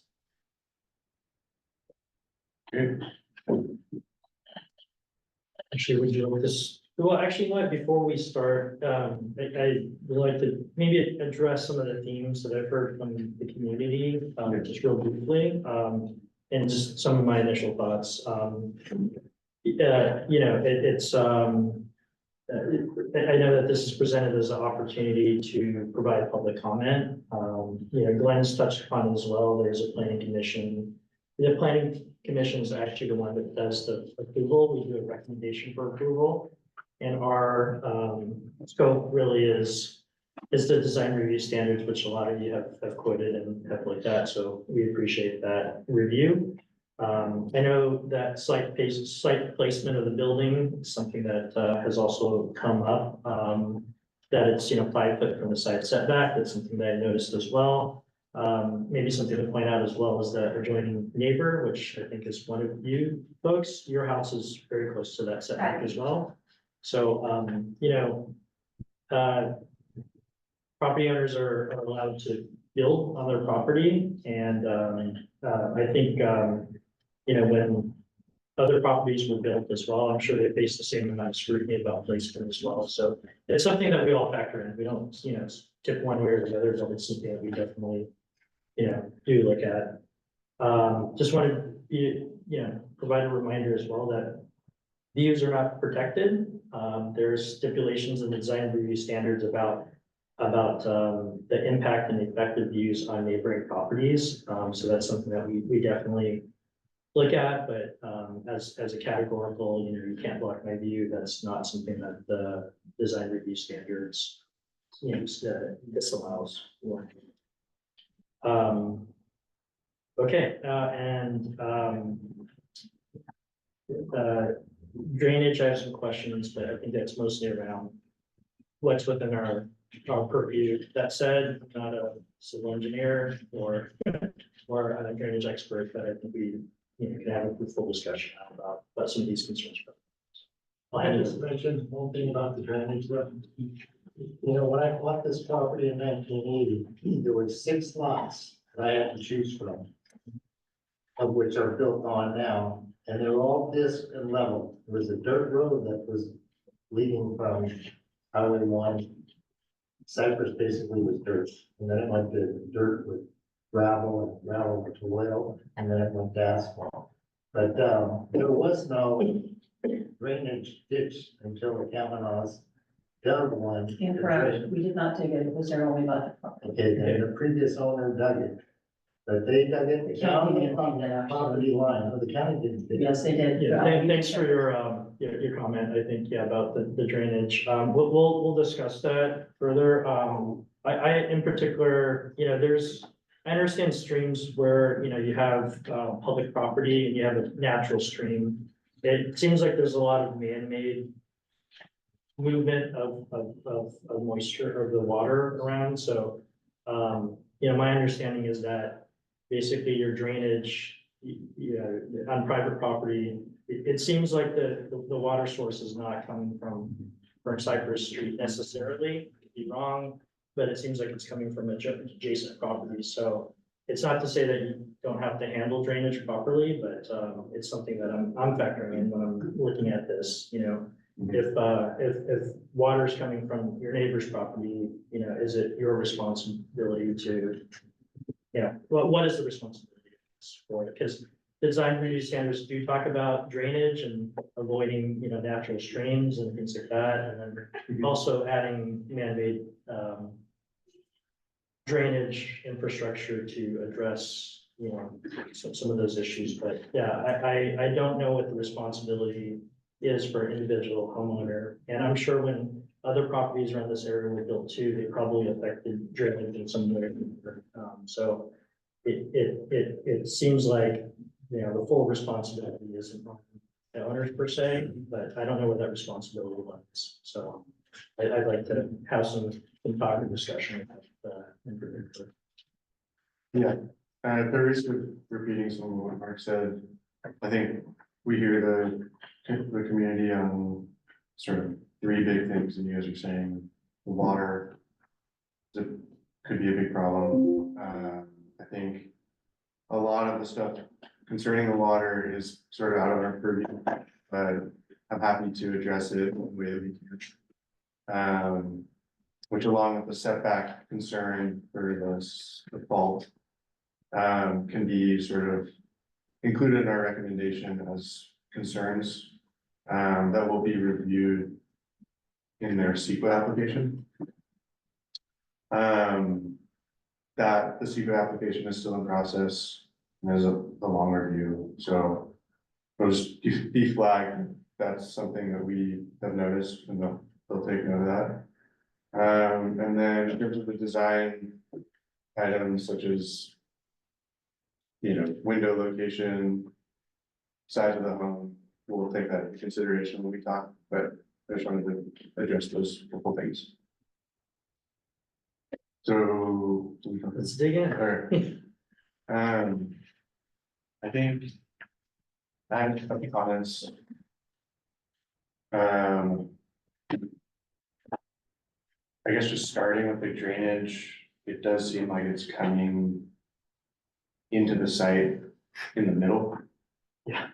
And so moving the trench to the. I think it's just moving east, Yeah. so that's next to the property right along that 5-foot setback. Doesn't seem like it fully addresses the path of water. Seems like water wants to sort of gather here and it needs to move over here.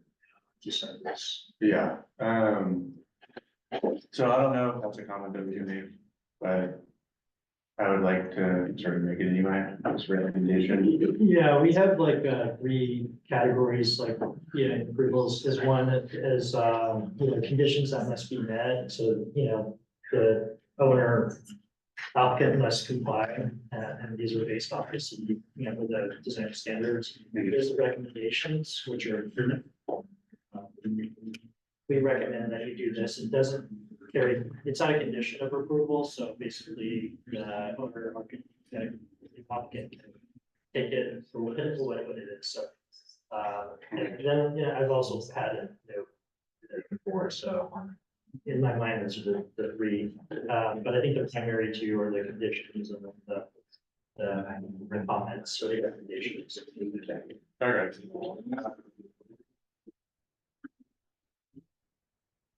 Yeah, so just, can you pull up the drainage plan here? This one here? Yeah, can you zoom in? Yeah, sure.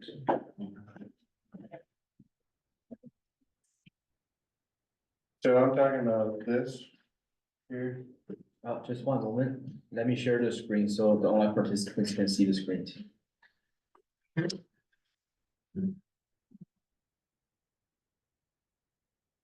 Talking about this. It feels like this is the existing drawing right here. It feels like the water's gathering here already and wants to move across, so just moving the. Detention basin?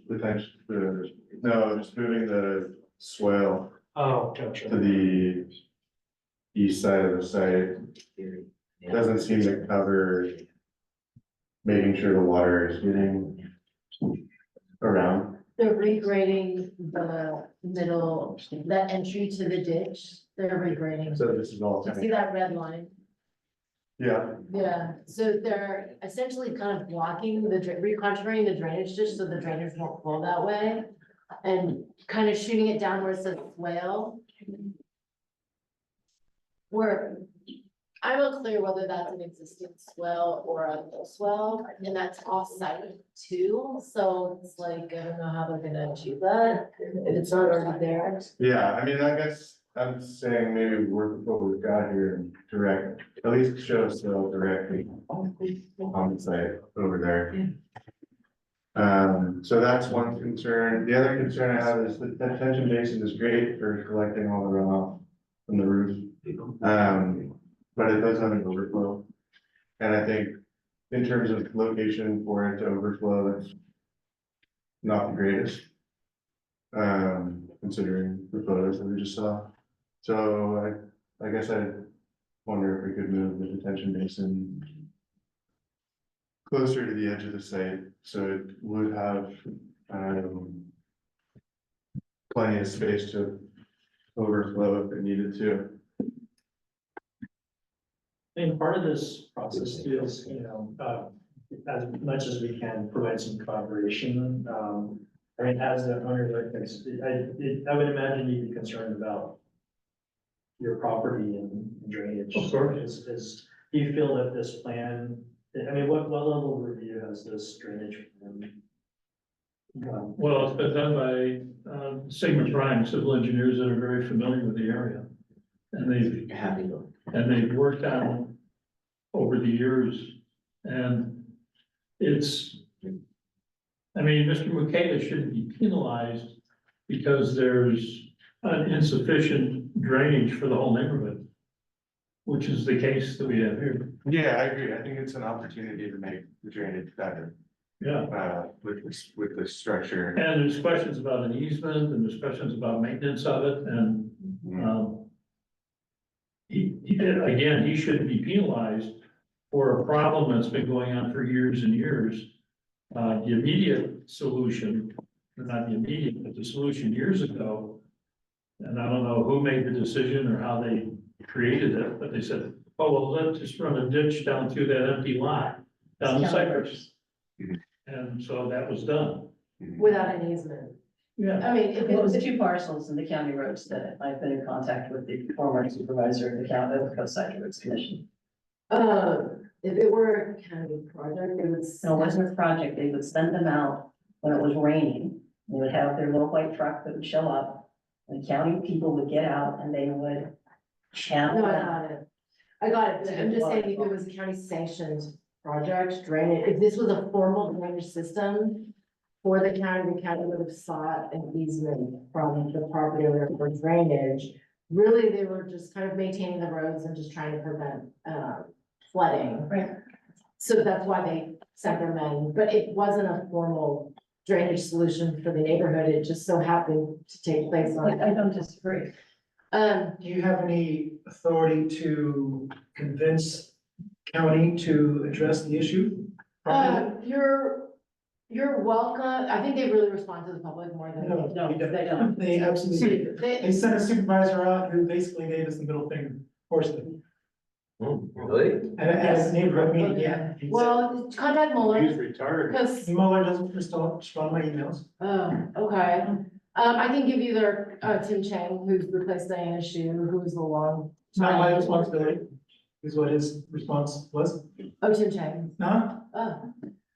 Okay. So while we agree. So it is their responsibility more than it's. it's planning, I have to say. Planning processes permits on private property, and we look at drainage. And just to answer the question of what reviews did this go through the county?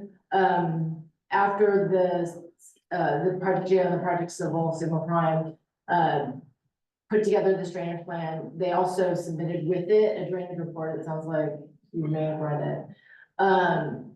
All that gets reviewed by the county's drainage section.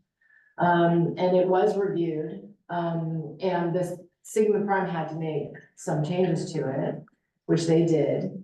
They got the sign off that it met the county's drainage manual. And then, once you get your sign offs, then, proceeds to CDRC, so that's why it's here today. As far as whether it's kind of maybe a little bit of a paper study, drawing these plans and typing a report, as far as like what you actually see in the real world in your neighborhood, whether it's an appropriate solution, remains to be seen. And what you could do is, if you know of the civil engineer who does drainage, so it's more of a engineer type person, you can have them sort of peer review what's been put together and kind of provide a critical assessment of what has been submitted. But I have to say the county's already done its critical review and it passed compliance with the county's drainage manual. So as far as how it affects the neighborhood, you may want, you can take the time to have somebody critically review that, and if you see a problem with how it was done. Definitely submit it to me, I will send it back down, you know, the chain and we can get it. With respect, there is a problem. And I'm concerned as to why we're discussing a paper trail to address physical and photographic evidence of a problem that will be exacerbated by the building on that property that is currently not only the channel, but it is an absorption basin for the stormwater. I'm It not isn't just talking about whether the problem exists in there. I'm talking about what problems might exist with the drainage analysis done by the project engineer. And if you see a problem with that analysis, send me a comment back and I will send it back to our review channels. No one's saying that there's no problem with the neighborhood. So I see that very clearly. So in just in a brief effort to like, we've all contacted everyone we can think of. Everything you're saying. Everything that you're saying is been done. fully. And we're committed, I think, in text messages, text messages, someone, you know, the gentleman telling me, do whatever you need to do to protect your own property, which is why I built a bridge, so that I didn't have to trench through to get out my back door. I think what we're saying is the county's, storm runoff plan, which was done I can many try to years ago. coordinate. But if you, just like, if you follow Marine and it comes around and it literally goes like this and it cross, and they have said it goes, that is the water flow that was intended. And those were the words that the county supervisor people have used with me. That is the water Through a flow that private. was intended to go between their homes, behind Diane's home, and through those two parcels, which is not your problem. It isn't your responsibility to solve. All time is a base. Well, it just kind of is what it is, and what we're saying is, if the water flows differently in a smaller channel, our properties are gonna continue to flood. Worse, even Yeah. worse. I mean, I'm not the civil engineer, so I can't say that this 1 foot by 1 foot, I think that's what Charlie Essex Prime designed, whether it's gonna be adequate or not, but that's why, and our county drainage reviewer has said it is adequate. So it's like, you know, it's like a war of engineers, and anyone who isn't an engineer almost can't really evaluate who's right or who's But wrong. that's the same So- review that accepted a document that said there's never been a history of a problem, when I know for a fact you sent a letter in prior to that. So review. I think that not to derail this review, Yeah. I think what I can do is try to set up like an email chain, maybe even a meeting with Tim Chang and the neighbors, so that he can hear what you all are saying and, you know. Maybe the maybe talk- supervisor can send, he doesn't have the voice. I can try, but if you don't want me to try, I don't. No, have to I try. appreciate it. So just, this is a potential path forward, but just so that I'm looking at the standards, and the one sentence that stands out to me is, you know, locate structures outside of flood zones, drainage channels, and other areas subject to inundation. Is it the determination that this is not part of the drainage channel or not? They've reached, according to the civil plan, they've appropriately redirected the drainage to another channel to the east of the house. Which penalizes us because it's 5 feet away from our foundation. And if there is a problem and they've miscalculated, we have to pay for And it. it's just, Not fair. yes.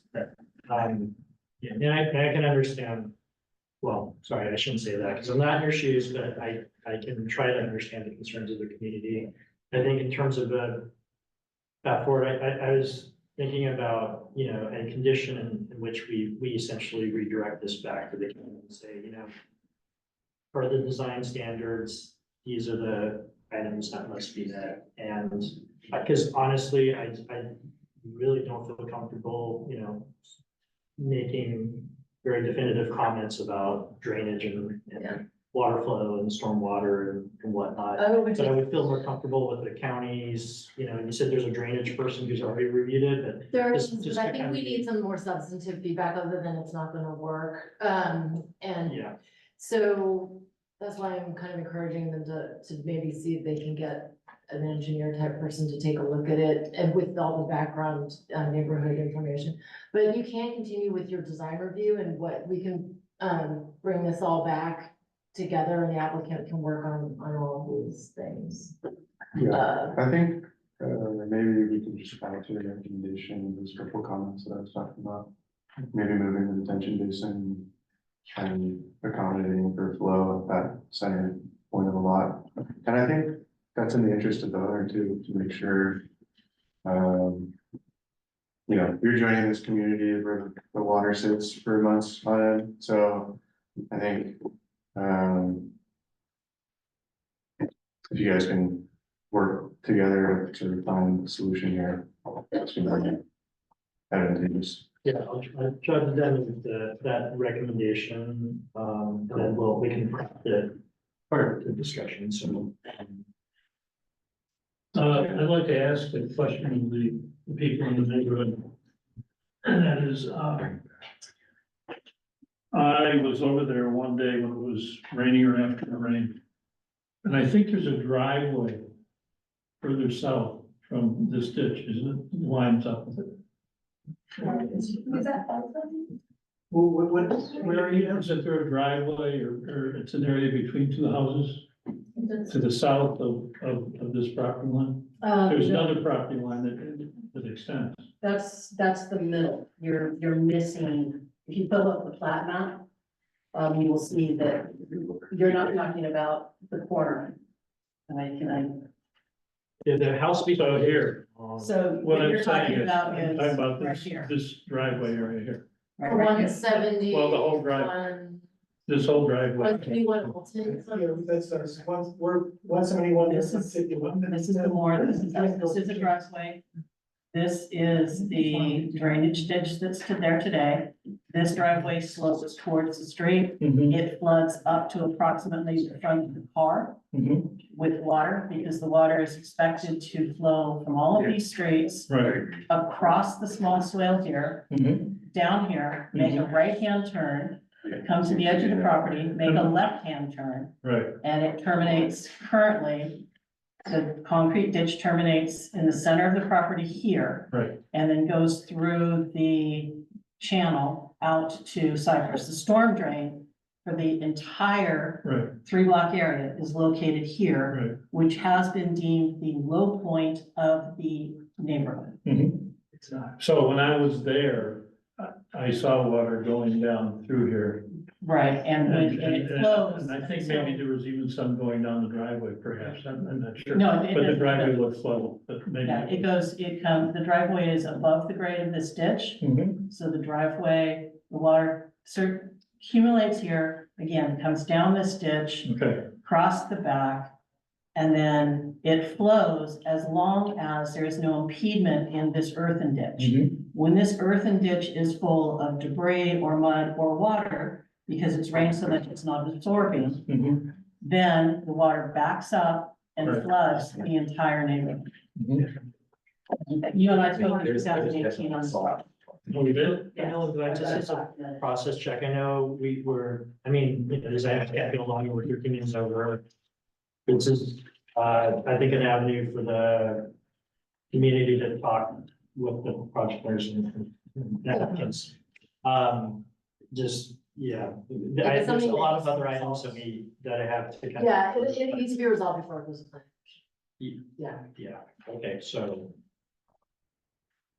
You might want to recommend a maintenance agreement for that ditch on your conclusion. And the storm, give someone to make sure that it's kept. yeah. Kind of could build us a storm drain with solve all this problem if they would do. Anyway, we don't want to be prescriptive in terms of what we think the solutions are. Yeah, I think where I'm going to, just for everyone's concern, I think where I am going with this is that we do state that the design standard in regards to drainage and, leave room for that interpretation to be made by the planning commission for that, you know, approval. So, if the owners and applicants are, you know, a little bit concerned about that vagueness, you know, then we can always ask you if you want to do a continuance, but it's an issue that's not gonna get resolved in the next 5 minutes. So I do want to table it, this portion of it, to talk about some other items with the project. I know we're gonna be way over here, but, it just kind of moving on. One of the things is, there's a design review standard around garage, and, in particular, you don't want the garage to be the predominant feature of the entrance to the house, and I know, the owner's a car enthusiast, which I appreciate. It's more about the scale of the entrance to the house. It's faced away from the street, and it's underneath the overhang, and it to me, it looks like a back door entrance, and just in terms of the design of the house, yeah, I just want to kind of get your thoughts as an architect about that. Yeah. The entrance to the house, like I would like to see it, face the street and be, and, it's a a 2-car garage and then a 1-car garage, like a cubby entrance, so Yeah, One of my that favorites. was one of my notes too. I think some kind of feature or adjustment to the front door would be great. I had noted that, Glenn, could you put a 201 up on the screen, please? and, I feel strongly enough about making a condition that a change has to be made, but what that is, I think we're open for discussion now. If we can resolve it or not, then, yeah, I mean, if we're talking about an adjustment being made, I think. A21? 201, A201. A201. Relocated. it's just, to provide a more generous approach to the house, not emphasize the. I mean, you can just go to page. Huh? You can just go to page 1. What's a page 1? Okay. You zoom into the. Okay.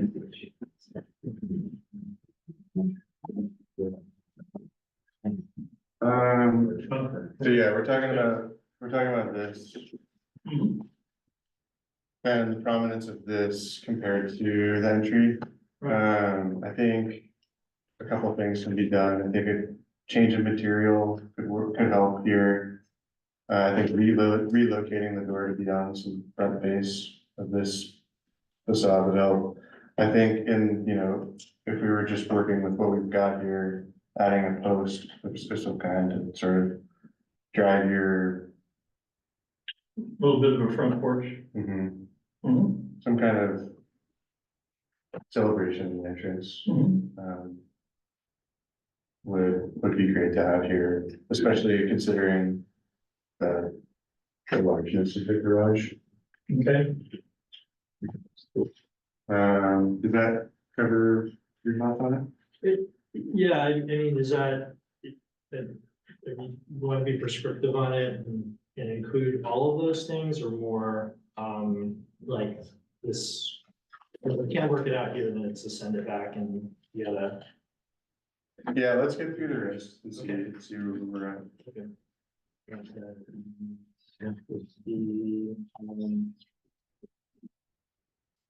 We talked about the facade articulation, so there's no daylight plane, they're using the option where you can add the facade articulation. Yeah. And, I think it's the view facing the neighbor. No, sorry, the back neighbor, so I don't know if that's south, I think that's the south elevation. There's facade articulation, but it's still kind of blocky. Well, I mean, the side view, there's kind of that Sydney Opera House, which I can see this articulation that the backside feels squarish. At the bottom one? Yeah. It's the top one. That's the back of the house. No, that's Is the this the side. facade? This side, Yeah, facing my the, house. the- We call it the south side. That's the south left side, side. That faces your house. With the 3 windows that stare into our bedroom from the garage. It's near the house and all. No, sorry, I'm looking at the bottom Oh, sorry. here, right? Yeah, the bottom one doesn't face here. Oh, wait, no. Yeah, this is Right, the side that faces my house. Okay, So my bedroom is right here. I don't think these windows are necessary, staring into my bedroom. And, I think those are, is that the garage? yeah, Yeah. yeah, the garage. So there's not gonna be too much, you know, foot traffic there per se, but the upper windows, yeah. But from window to window, it looks like it's gonna be like about 10 feet. So that, you know, it's pretty close. With that said, you know, the neighbor is 5 feet away. Okay, we're getting into like windows, which is another topic item, but just in terms of facade articulation, actually, do you feel Can you explain the facade articulations? it's the idea that you're adding, you know, recesses and just different forms, so that it's not a square box. I thought that was adequate on that. So Okay, I did. Maybe not the back. I think the comment that I had about the sort of facade articulation was more about this, the roof that wraps around the first level. I feel like it's a little awkward on the front face, the Cypress Avenue face. That's the page back, page 12. The upper, 2.1. Yeah, I felt like this would be achieved a little bit nicer if it was just more flat of a roof. But that's sort of recommendation. Just a quick time check, we're now at 3:22 p.m. we should have played through.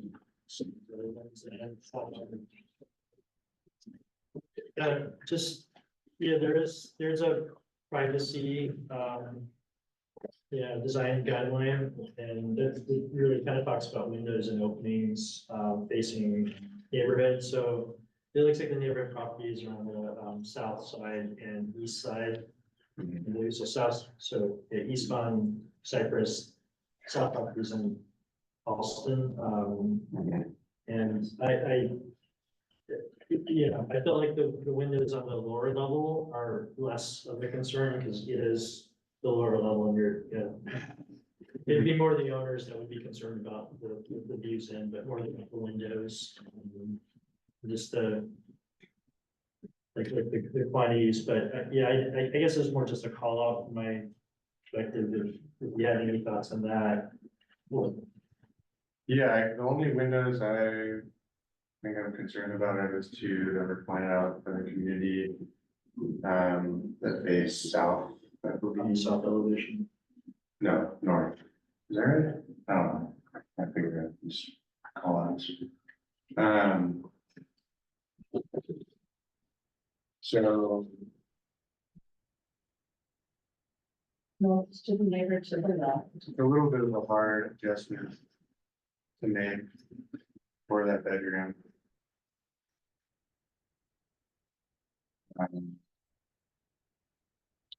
Yeah, because it's not a long lane, it's for that dimension. This is our view right now, and then that's just gonna be a house and a garage windows. Yeah. Acknowledge, you know, before your house was built, the house behind it probably had a better view as well, too. It's. And now, that was in 1986 before we moved there.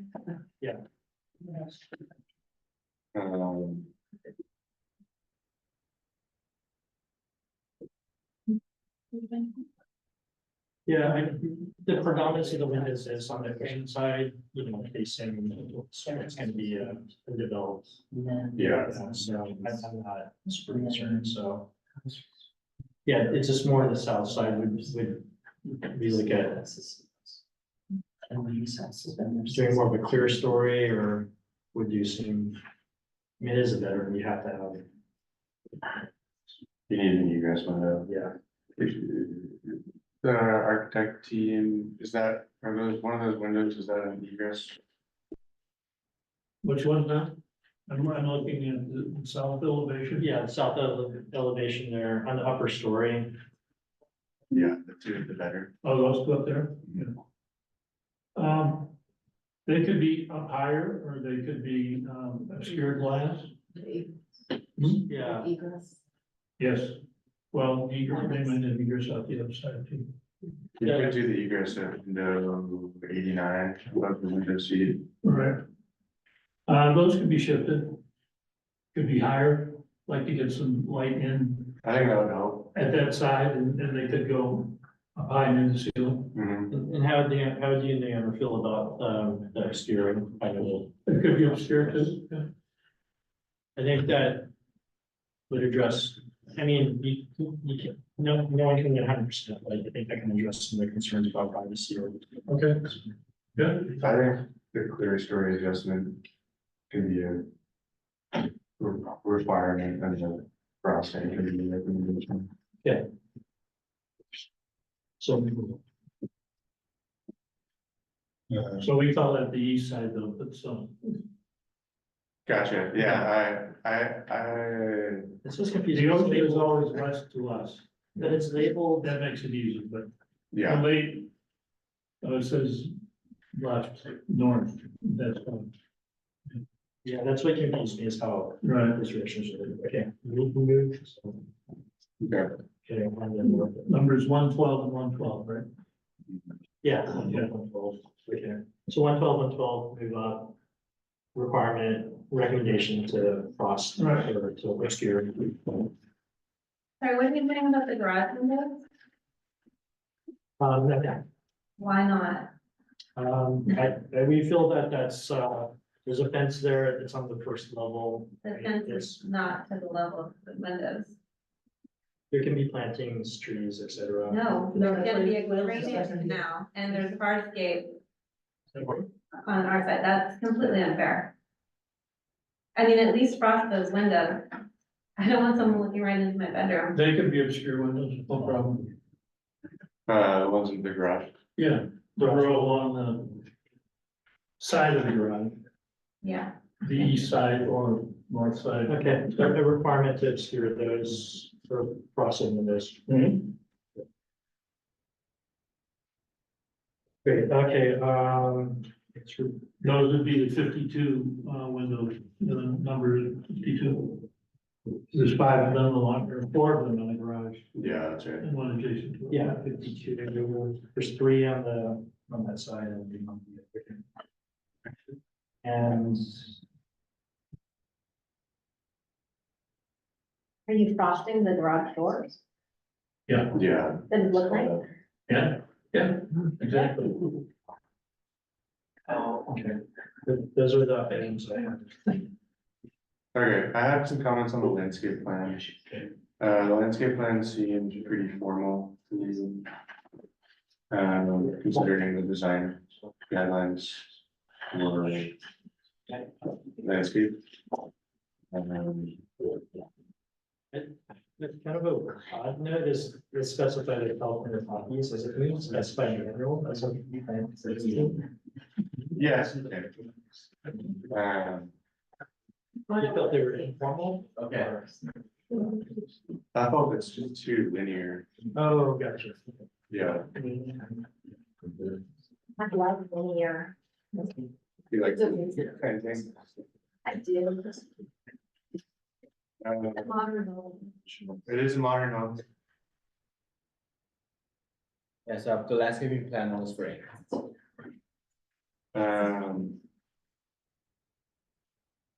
Yeah, I guess I would just recommend maybe some taller planting. Recommendation of taller planting. Draw taller planting, is that? Tall. Oh, there you go. Where specifically? In the front. I think it would just help a little bit, but I think all the planting here is pretty low and. Not tall though, because I think there's a view blockage. Yeah, so this one I had a problem with. It's an 8-foot non-native vine that is totally view blocking. And don't put in dark color because they will put on. It's a vine. It's like an orange something vine, not familiar. Why would you vine block it? It's on the fence. Well, it's listed as 8 feet. I mean, it's not gonna be an fence, maybe it's not gonna grow taller than the fence, but it is, it's some photos of that plant online and it can be trellis thing. Just want to make sure it's not gonna be view blocking. Okay. That's, just Oh, they're looking, open. yeah. It's not. Nothing. So the fence there anyway can only be, 4 feet. 4 feet high. It's meant to Yeah. just crawl on the fence, Okay. which I think would be. So I can, oh, sorry, is more. Yes, sorry, lighting, I had a couple comments on lighting. I think we should take requirement to get rid of 2 of the lights on the west porch, the first level.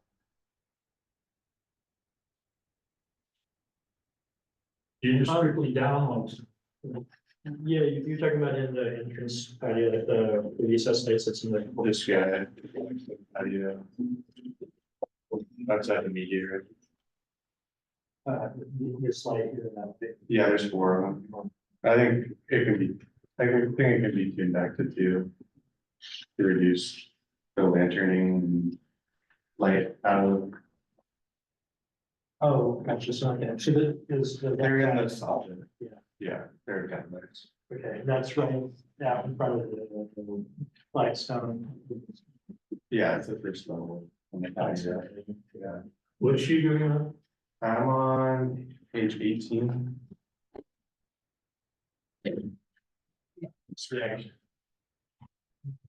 We've had an architect on the committee before who's recommend, who's pushed on like light per side, so, yeah, just. Yeah, I think there's just a concern about a bunch of brightness on the front face. And 4 downlights just seems like it might be. Are those in the soffit that are They're in the solid. shooting down? Yeah.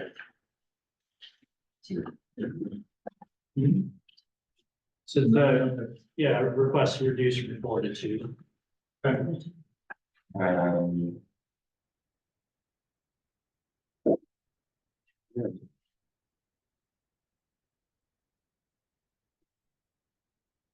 So I could summarize what I have for the requirements and recommendations. And then I would ask the owner architects, if they would like us to vote on approving on these conditions and recommendations and or continuing the item. So I'm gonna summarize everything but drainage, because I think I know I'm gonna mess that up, so. So as far as requirements, we have, on the east side facing the neighbor, the windows in the upper level will be moved up. And there'll be a recommendation to obscure them. There's also a requirement on the garage level on that side, or the 4 garage windows will be required to be frosted or obscured. There's a recommendation to plant taller plants in the front, so that's the west side. And then lighting, there's a requirement to remove 2 of the 4 lights on the west side in front of the porch area.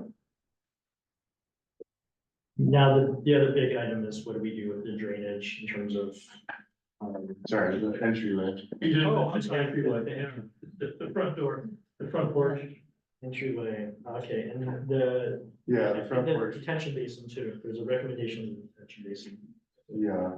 Mention that. Okay, so on the entryway, do we have a recommendation or a? So I guess I'm sort of proposing to you is to propose what we would deem a prescriptive solution here Right. at the entryway to address. And the then to be concern. reviewed by staff. Well, we can review it today and Oh. make a determination, but Well, you don't know what's gonna look like that. we don't know what it's gonna look like, but we can talk about what it's gonna look like. Yeah. Do you want to propose? Yeah, well, as you described, it'd be more of a front porch and the door would be, visible from Cypress and a post in the corner as you're talking about. Okay, I think we would, if you made the door visible from Cypress. That's sort of one way to solve that solution, or solve the problem. The other one, I guess the other way to solve it would be to add that post. I think adding the post is a little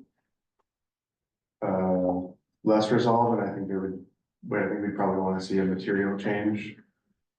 Would we be opposed to something like that? Would it be a double door in front? Maybe a double door in front. Yeah. Okay, the double door facing Cypress. Yeah. With that, Pop out the entrance architecturally a little bit more, yeah, making it obvious, yeah. yeah. Okay, so do we wanna, So that'd be a requirement for the entry door, to face Cypress, be a double door, and, the entrance would pop out. Right. I don't know what you want to put it in. I'm already fine with the double door. But we'll just, I think it's okay. and then, yeah, I forgot about the recommendation that you had about the detention basin. Yeah. Looking at towards the center of the property, or away from the center? Away from the north, the northeast of the property. Yeah, You may have wanted to put it on a different side other than the fault, because sometimes if you put drainage on more fault, it can exacerbate the situation. Yeah. and that's, you know, it's just a recommendation. Alright. I wanna flag it, If possible. yeah, because it seems like something that could be a problem. But if the engineer deems that position the best position, that's okay. The other thing I wanna make sure is in there is that we are worried about the setback on the fault line. Because that is a valid point the community made, that there should be 50-foot setback at big faults, but this is considered a minor fault already. It's all a trace fault. Mhm. I think, The plans do show like a 10-foot setback. yeah, And that's kind of, it's, yeah, the garage gets close, but it does, stay away from that 10-foot setback. yeah, definitely. I just think we should include part of our Just a note about, recommendation that be looked at. By who? By the planning department for. We've already looked. Oh, okay, Yeah, it's been reviewed a lot. okay. And will the documents be made available to the public that have the additional reviews? The night deck will have, at least 3 or 4 of the critical, the more the report ones versus just a little letter with like a quick little statement. So the main reports will be part of the night deck, will be posted online on Tuesday and made available for a 20-day comment period. The addition, the report also lists out, there must be like at least 10 different documents total. So if you don't see a document that you want attached, then just email me and I can send you that. Okay, thank you. okay, so I think that recommendation to review would be more of a note, because it's not a recommendation to the owner of the applicant, but more a note to the, okay. And I was thinking about addressing the drainage in a, sorry, I'm flipping gears now. To go back to drainage, because I feel like we have to wrap it up. But, you know, one thought I had was to make it, I mean, basically craft a condition that would essentially restate the standard that this, you know. Mhm. I think that sounds good. Yeah, I don't know, I mean, that's, I want to put it back in the county, that, hey, this is something that we see as a, you know, potential concern, community concern. We're not you know, civil engineers, water, stormwater folks. We just want to make sure that for the standard, it is reviewed, you know, by who it says it's gonna be reviewed for. And you guys could say it's already been reviewed or is reviewed or. We're probably gonna get a lot of comments on the neg deck, which we'll have to apply anyway, so, it will definitely be looked at prior to the planning commission.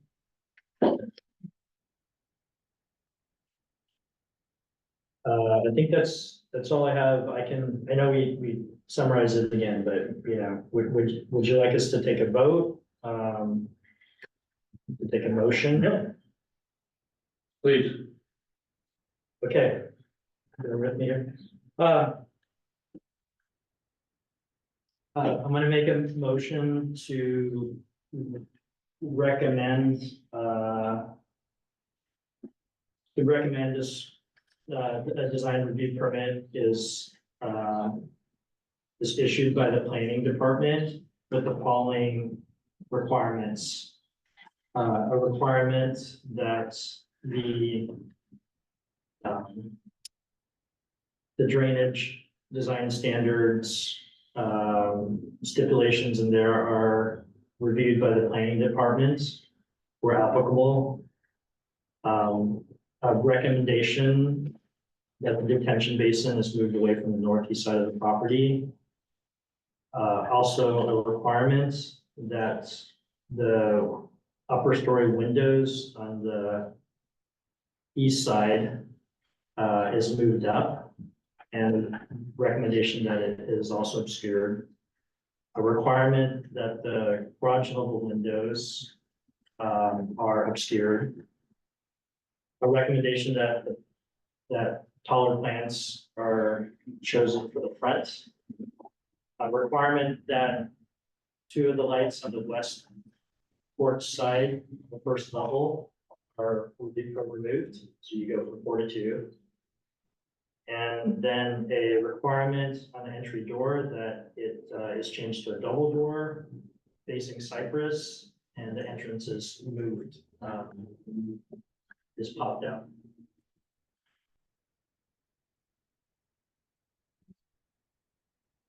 Should we take a vote on that motion? Yeah, is there a motion? Yeah, that was my motion, I'm sorry. Oh, yes. Would you like me to repeat that? Oh, is there a second? Yes. Okay, then I'll do a roll call. So, Mark B, Yes. motion Porter. Yes. Okay, motion approved. That's a recommendation for approval. Okay. Thank you.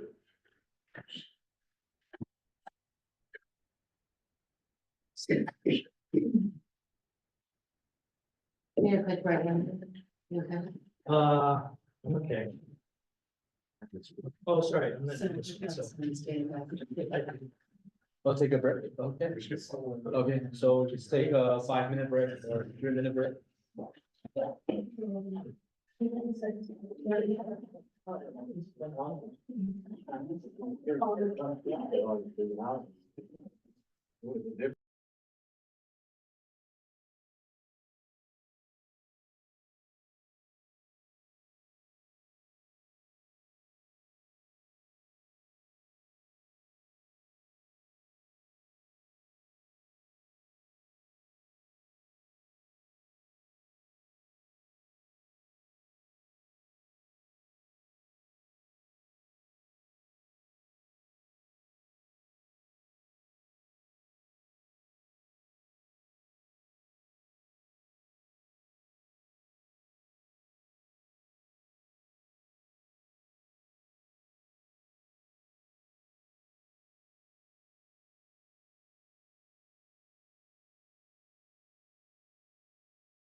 owner is Mary Catherine Dupin Trust, care of William Rutherford. The applicant is Tim Pond. The file number is PLN 2023-00396. Parcel number 047-284-090. This is a consideration for a design review permit recommendation for the construction of a ground floor addition of 40 square feet and a second floor addition of 550 square feet to an existing 1,319 square foot, one-story, single-family residence with an attached 171 square foot, one-car garage and a 470 square foot detached accessory dwelling unit on a 5,304 square foot legal developed parcel associated with staff level off-street parking exemption application OSPEX. The OSPEX is requested to reduce the required number of covered parking spaces from 2 to 1 due to the irregular shape of the parcel. The project involves minor grading, no tree removal. The CDRC will not render a decision, but will make a recommendation regarding the project's compliance with design review standards. Staff will make a decision on the design review permit and the OSPEX at a later date. The project is not appealable to the California Coastal Commission. Application deemed complete April 8th, 2024, and the project planner is Glenn. Okay, then would you like to give us a quick presentation just to go over the project? Okay, so you're on page 8, or maybe go back to page 8. That's the existing home. It's a very simple home built in the 50s. Tim, just 1 second. You have to continue the meeting. Is it? Oops. Oh, okay. Yeah, it's still being audio recorded. I just need to turn off the whiteboard. Okay, thanks, sorry. Okay, so the idea is to bring the house up to what neighborhood standards are in terms of size. We're adding a couple bedrooms upstairs and bathroom, or 2 bathrooms and a deck. If you go to the next page, we added the second story on what's the back side of the lot. Technically, these lots, of course, the short dimension is the front yard, which faces Avenue, what's that? Avenue Alhambra. And, Right there, no. Geez, the Alameda. The Alameda. So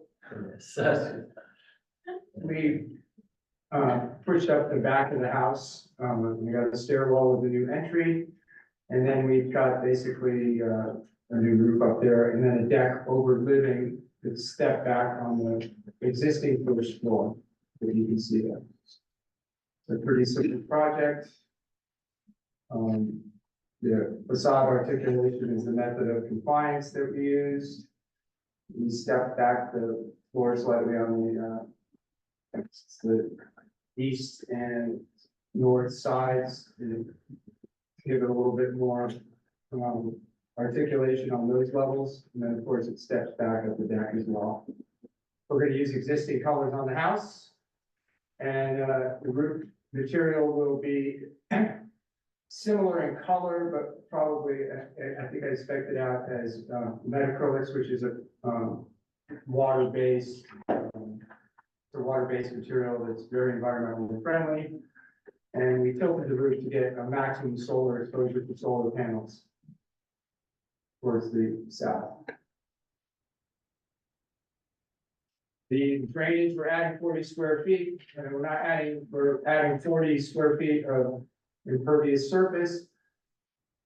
We did add a little bit of driveway area in to accommodate parking. There's an ADU on the property as well, which would be where the garage would normally be.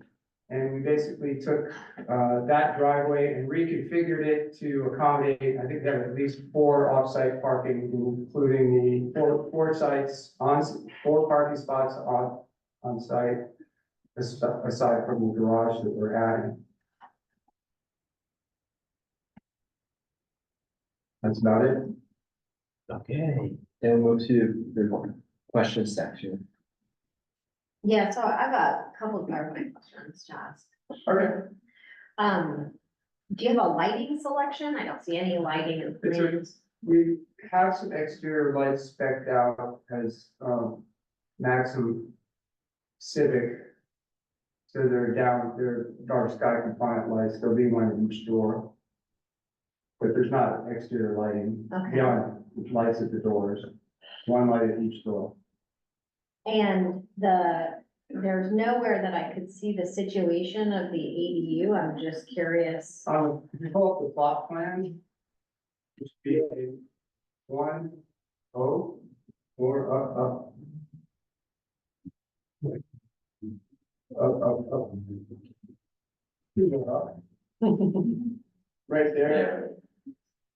The ADU, well, that's the erosion control plan, go back up one more. Okay, so that's the ADU is in the back there. That was constructed a couple of years ago. Planning on using impervious paving. Mitigate the new driveway area, which is just slightly larger than what's there now. So we'll have 2 driveways? It's gonna have one entrance by county, by part of the requirements, you're only allowed to have one driveway entrance, but it's gonna split into 2 driveways as you go in.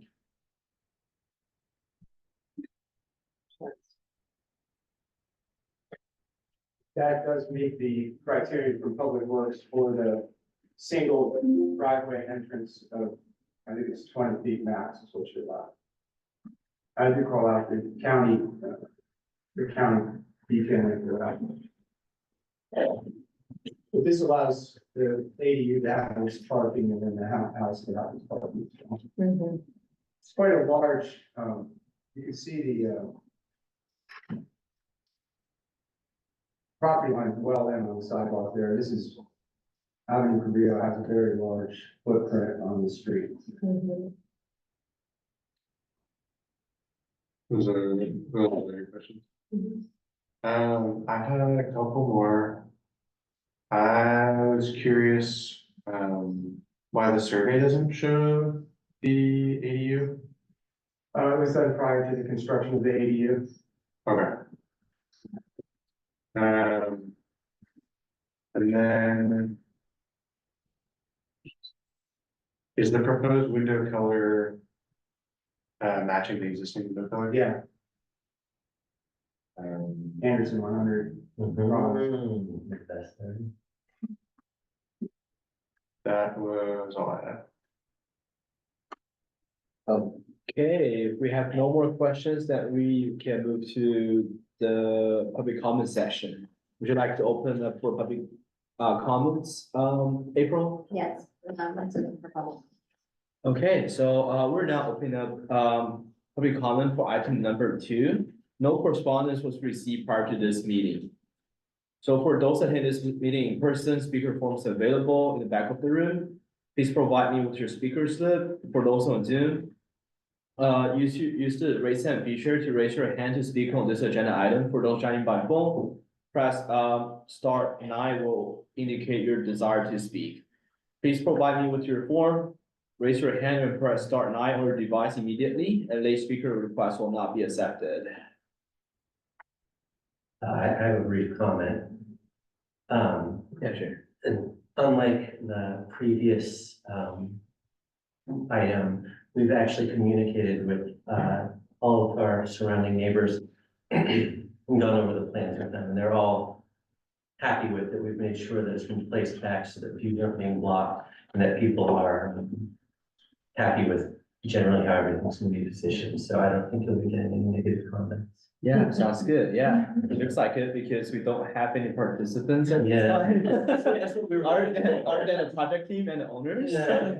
So, April, please indicate if you would like to close public comment for item number 2. Let's close public comment.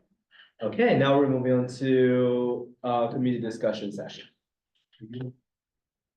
Okay. And James, I think you should participate too. Sorry, we didn't include you guys in the last one. No, that's all right. Not worried about it. If I have something to say, believe me, I'll say it. I figured so. No, I like your comments about how you approach your neighbors. You know, it's important to approach your neighbors, that way Yeah. you want to live in a neighborhood, and get along with everybody. Lived here my entire life, so I don't intend on making enemies. Good. But I can pop her pacifier out if you want her to give some comments. Yeah, we need a bedroom for her because it's already getting a little loud. So the only thing I wanted to discuss potentially is the entrance. So I just am trying to figure out your door kind of, because it is facing. So maybe that diagram that we had with the ADU front on it, and you can kind of walk me through the entrance. The entrance is where that. Right where the lower roof ends, right there. So it's tucked back into the property quite a bit. You can see the existing walkway that goes back. We're not really changing, we're moving the entrance just around the corner from where it is. So it's not a big change in the entrance. So we're not gonna have a or not saying.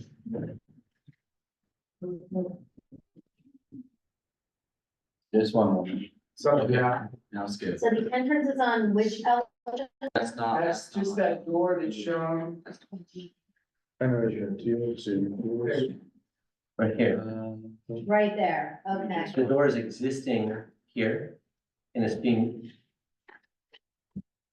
Give me one moment.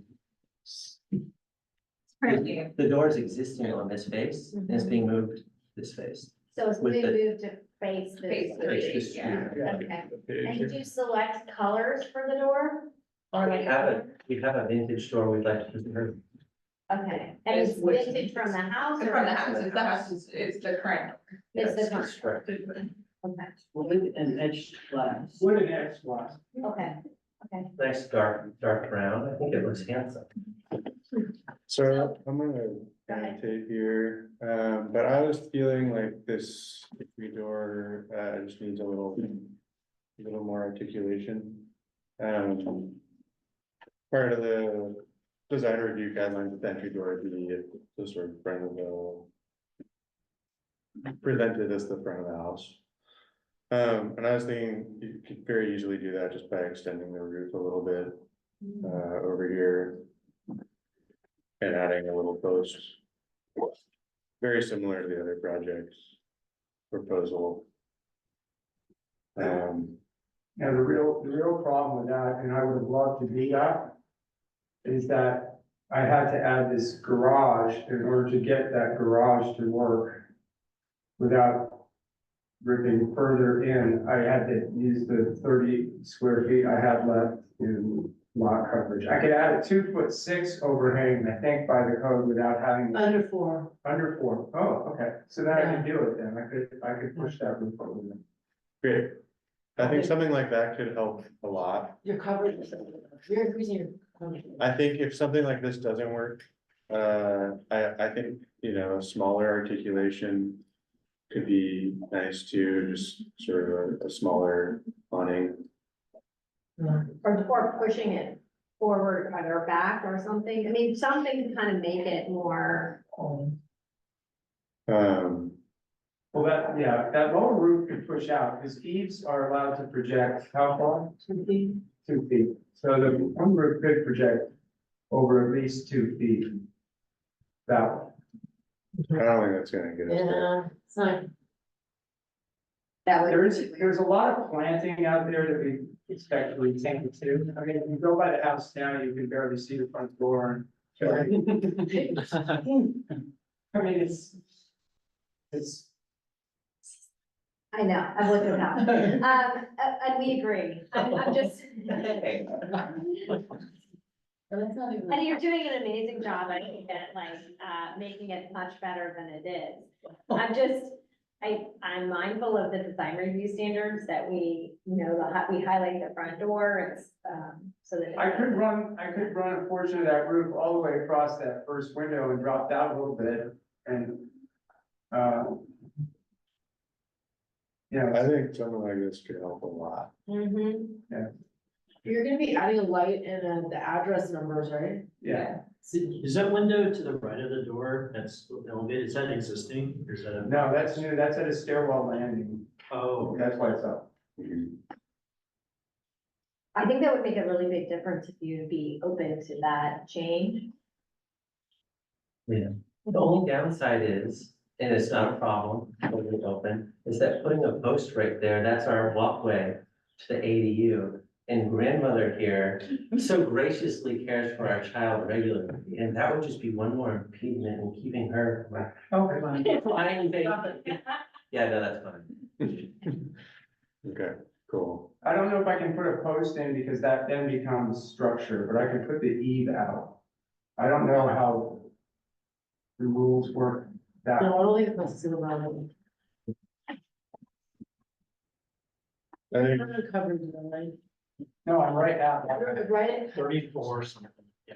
you wouldn't need the post for structure, it would just be sort of providing. I could put the post up to 7 feet and then just stop it. The post is not, oh, is the post in the setback? Is that what you're thinking?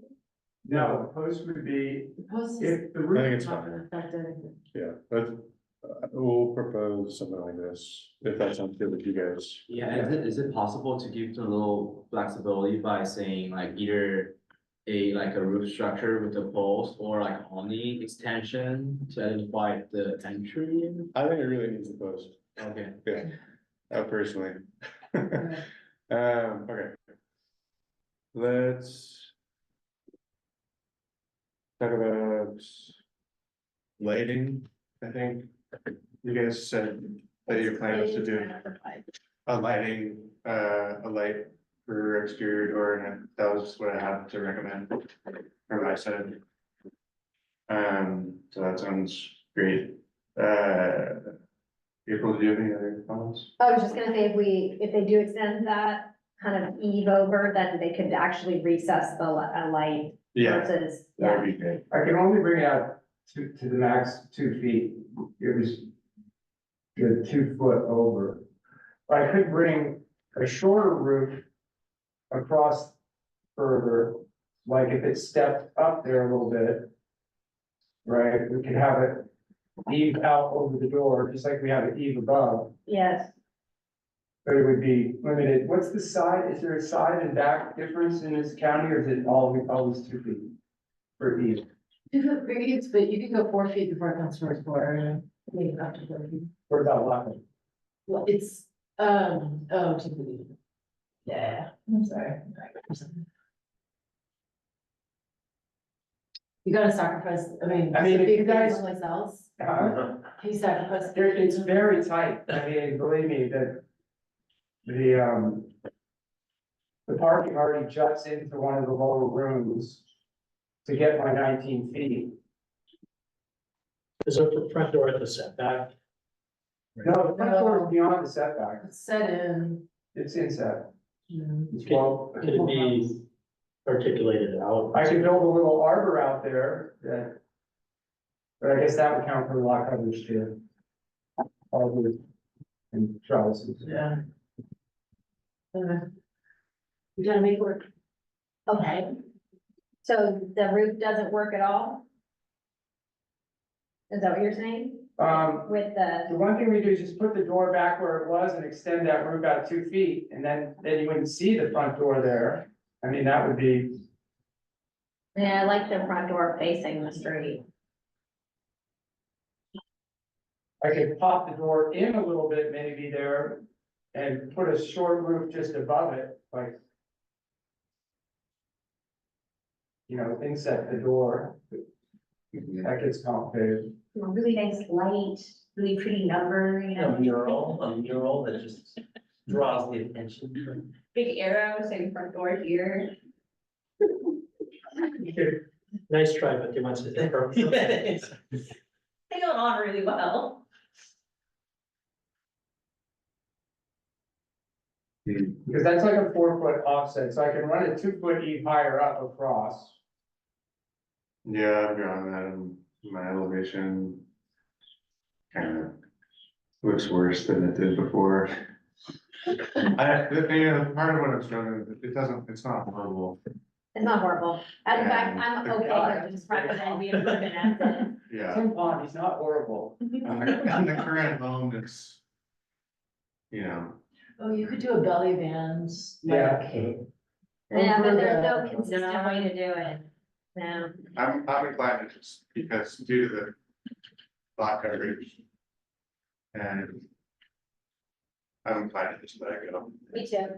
Okay, I would recommend that we go. Oh, wait. I do have some comments.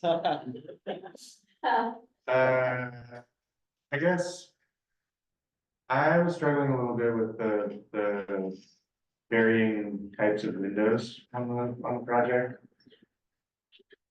I know a lot of them are existing, so there's probably a desire to keep the existing windows and a desire to not spend a bunch on a bunch of new windows. So I'm trying to be,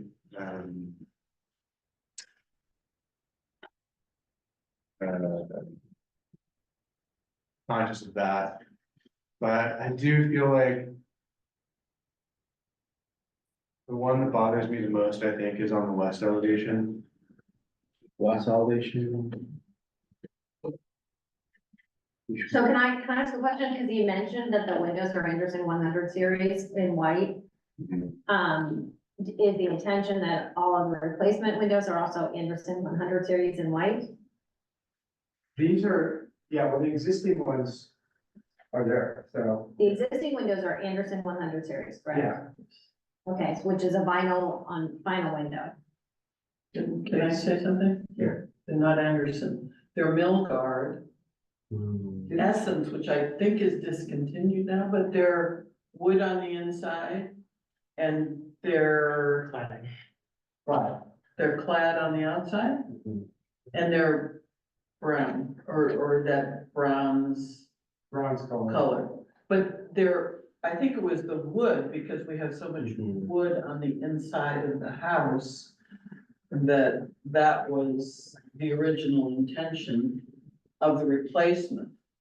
And so that's how those got replaced, but.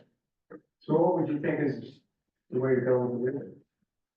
Yes, I was really, I don't wanna force the owner to spend much money here.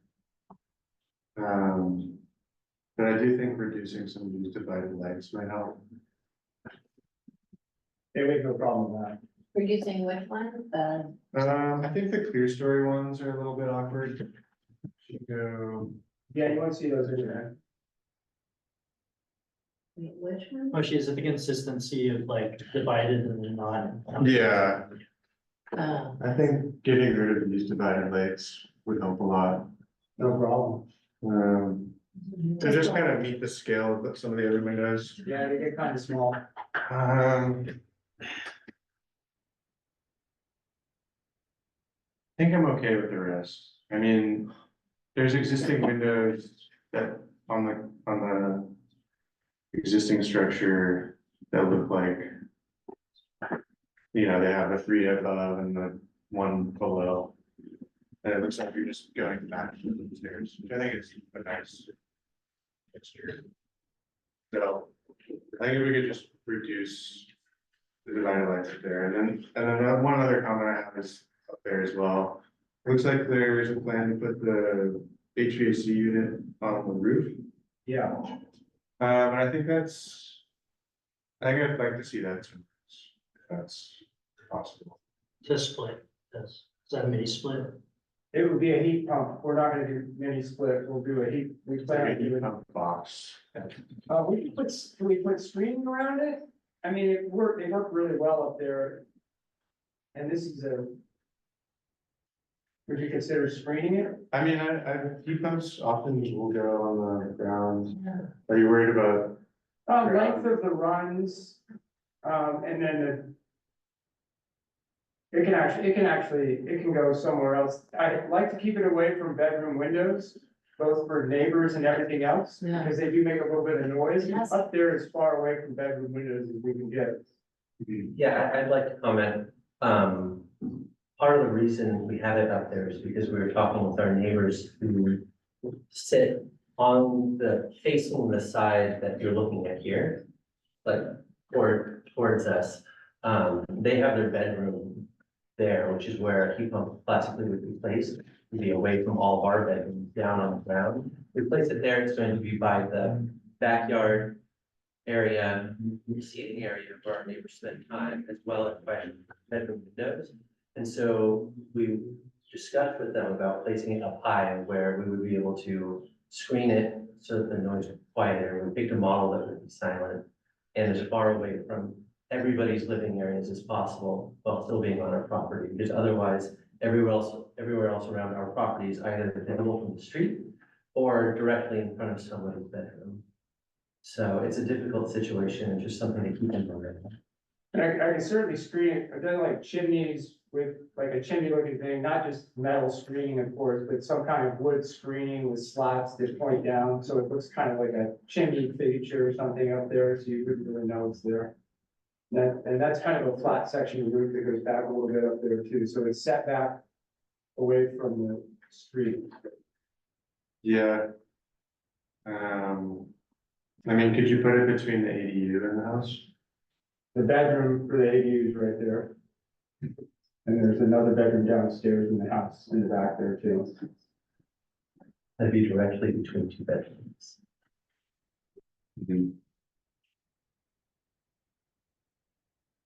It's the unfortunate byproduct of electric heat is the, the placement of these things.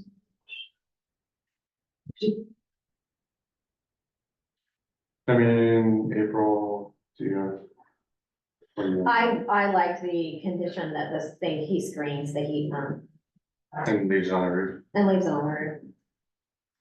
As long as he creates something that makes it look more like a chimney or more like it's an architectural feature versus a utility. That's what the neighbors were interested in when we spoke with them. Yeah, because right now it looks like very industrial, and so I think you would need to like either build it out so it looks like a chimney, or you would need to do something to eliminate its visual impact. I think a chimney would be cute. I like that. You got the Santa going down into the heat pump. Yeah, hey, it'd be something we could decorate on Christmas time. It'd be fun. Okay, I think the chimney should be stipulated to match the rest of the house siding. Match the siding. Um,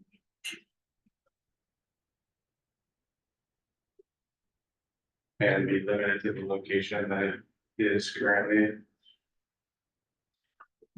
I guess. Would it be incorporated into the body of the house, or would it just be screened separately? So if you look at the east elevation, it's kind of sitting right there. Well, we need to like actually come out on both sides, completely obscure it from any direction, right? And you might as well run the roof up over it. Or something. I don't think it fit, Yeah, I don't know. but I don't know, I mean. Talking about. Line set. Cost versus. It's not a cost, it's, well, the line sets, they actually make them out of PVC now, it's not a huge cost. The big consideration is noise near bedrooms, and they are these are modulating devices that, don't run. They're nearly silent, but at the same time, if somebody's very sensitive and their window's open, they will hear. Yeah. I don't know, I don't love the noise argument, because you're putting it as high as possible, which is eliminating any sort of, barriers to noise. What about putting it on your deck?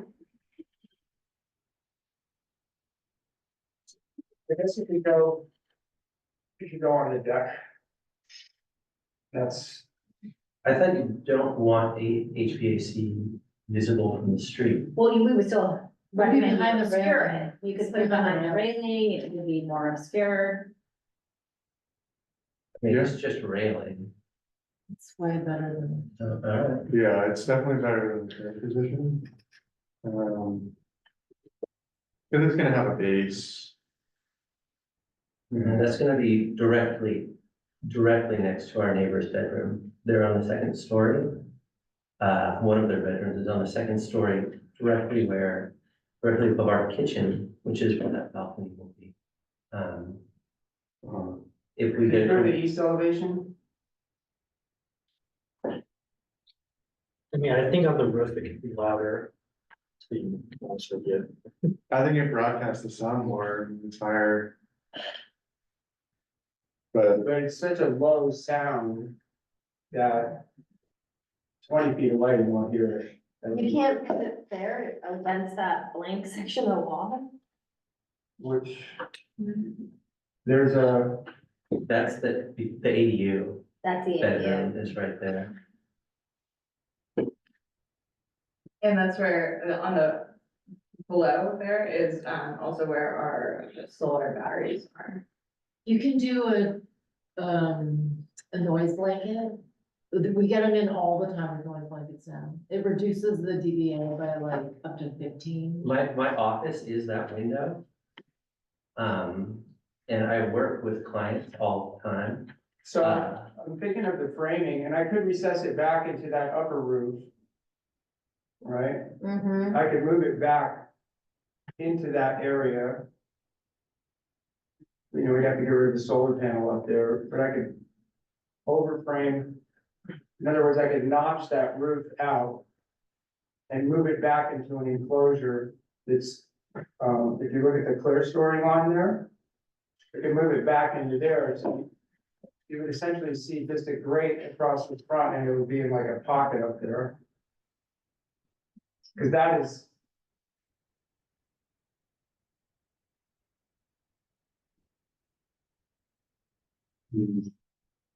Or, yeah, or, you know, the front, what about the front yard? I mean, they put it in the front yard. It's, I mean, I think the front yard would be better than where it is now, provided it gets some screening. If you do the front yard with the blanket, then you don't have to set it in the 20. Can you put it in the front yard? I think you have to put it beyond the 20 feet. You have to put it in the building. You have to put it in the, Yeah. but I mean, there's room in the building. Yeah, that's fine. I don't know, do you need to know the exact location or just say, put it somewhere other than the roof? I would love to say that with your approval or with your agreement, to say to put it on the ground. I think it's gonna go away there more. I think if you put it on the ground on the Avenue Cabrillo side or Alameda. the Alameda side, it should have some screening, but that's in the front setback though.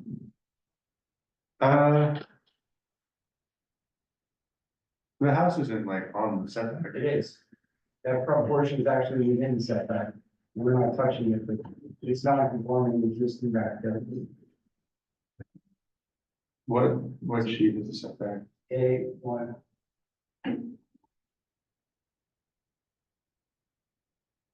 A2. No, back A. This is not the survey. Right there. Right. So that's the setback. Setback is right there. Sorry, should we have the screen?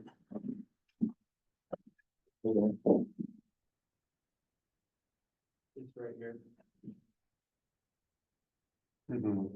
So this is all in the setback. This is the setback on the side. Oh, sorry, you're. The front door, For the screen, honestly, I think that's better than what it is now. it's 70 decibels or 80 decibels if you get a cheap unit. 80 decibels with a heat pump when they're running. I don't see that helping. If I can overframe it into the roof structure and like there's a master bedroom closet upstairs that now has a big vaulted area, like in that area. I can push it back into the roof line. And then it would just be open above. Okay, I think if you can incorporate it into the roof line upstairs, that's pretty good. I can do that. Yeah, Okay, then that's the condition. that's the condition. Sorry to make a big. No, it's okay. I know they're always, I mean, people don't think of it, and then at the end, it's like, what's that thing doing there? Yeah. I think that's a good solution. I think that'll look sharper. Yeah. I think that's a good idea. It'll look much better. Yeah. I like it. You don't need a vaulted closet. I mean, it does take away, what about the vertical space? It could have, all of the shelves. I think that's an improvement. Buy Yeah, that I stuff. appreciate it. Sure. Anything else?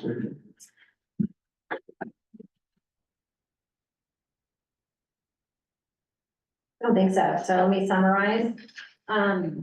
So we have, two conditions and one recommendation. The conditions are the windows at the ridge line should be plain and not divided. And condition is to incorporate into the roof line the heat pump to obscure it. And then the recommendation is that you find a way to highlight the front door. Yeah. That's good. Did we get the windows in them? I just said that one. Yeah. Are we skipping the garage thing, The garage thing, maybe. the, like, garage exemption? That's great. It's in there. It's already covered, so you're good. Thank goodness. Yeah, They're they're already covered on the garage. only have one car. Yeah, okay, so then I would like to make a motion to approve the recommendation to plan. Okay, so is there a second? Yes, yeah. Okay, so you second that? Okay, roll call, April Meehan, motion ordered. Yes. Okay, so motion passed and that's the recommendation for approval and yeah, so just work with me after this meeting and I will provide you with more information regarding the next step. Okay, Okay, great. okay, congratulations. Thank you. Okay, thank you, everyone. Good. Oh, one last thing, someone needs to make a motion to adjourn the meeting. I'll make a motion to adjourn this meeting. Is there a second? Okay, roll call again. Martin, Yes. April Meehan, Yes. motion ordered. Yes. Okay, meeting adjourned. Thank you, everyone. These are my new ones. Yeah, they are. These are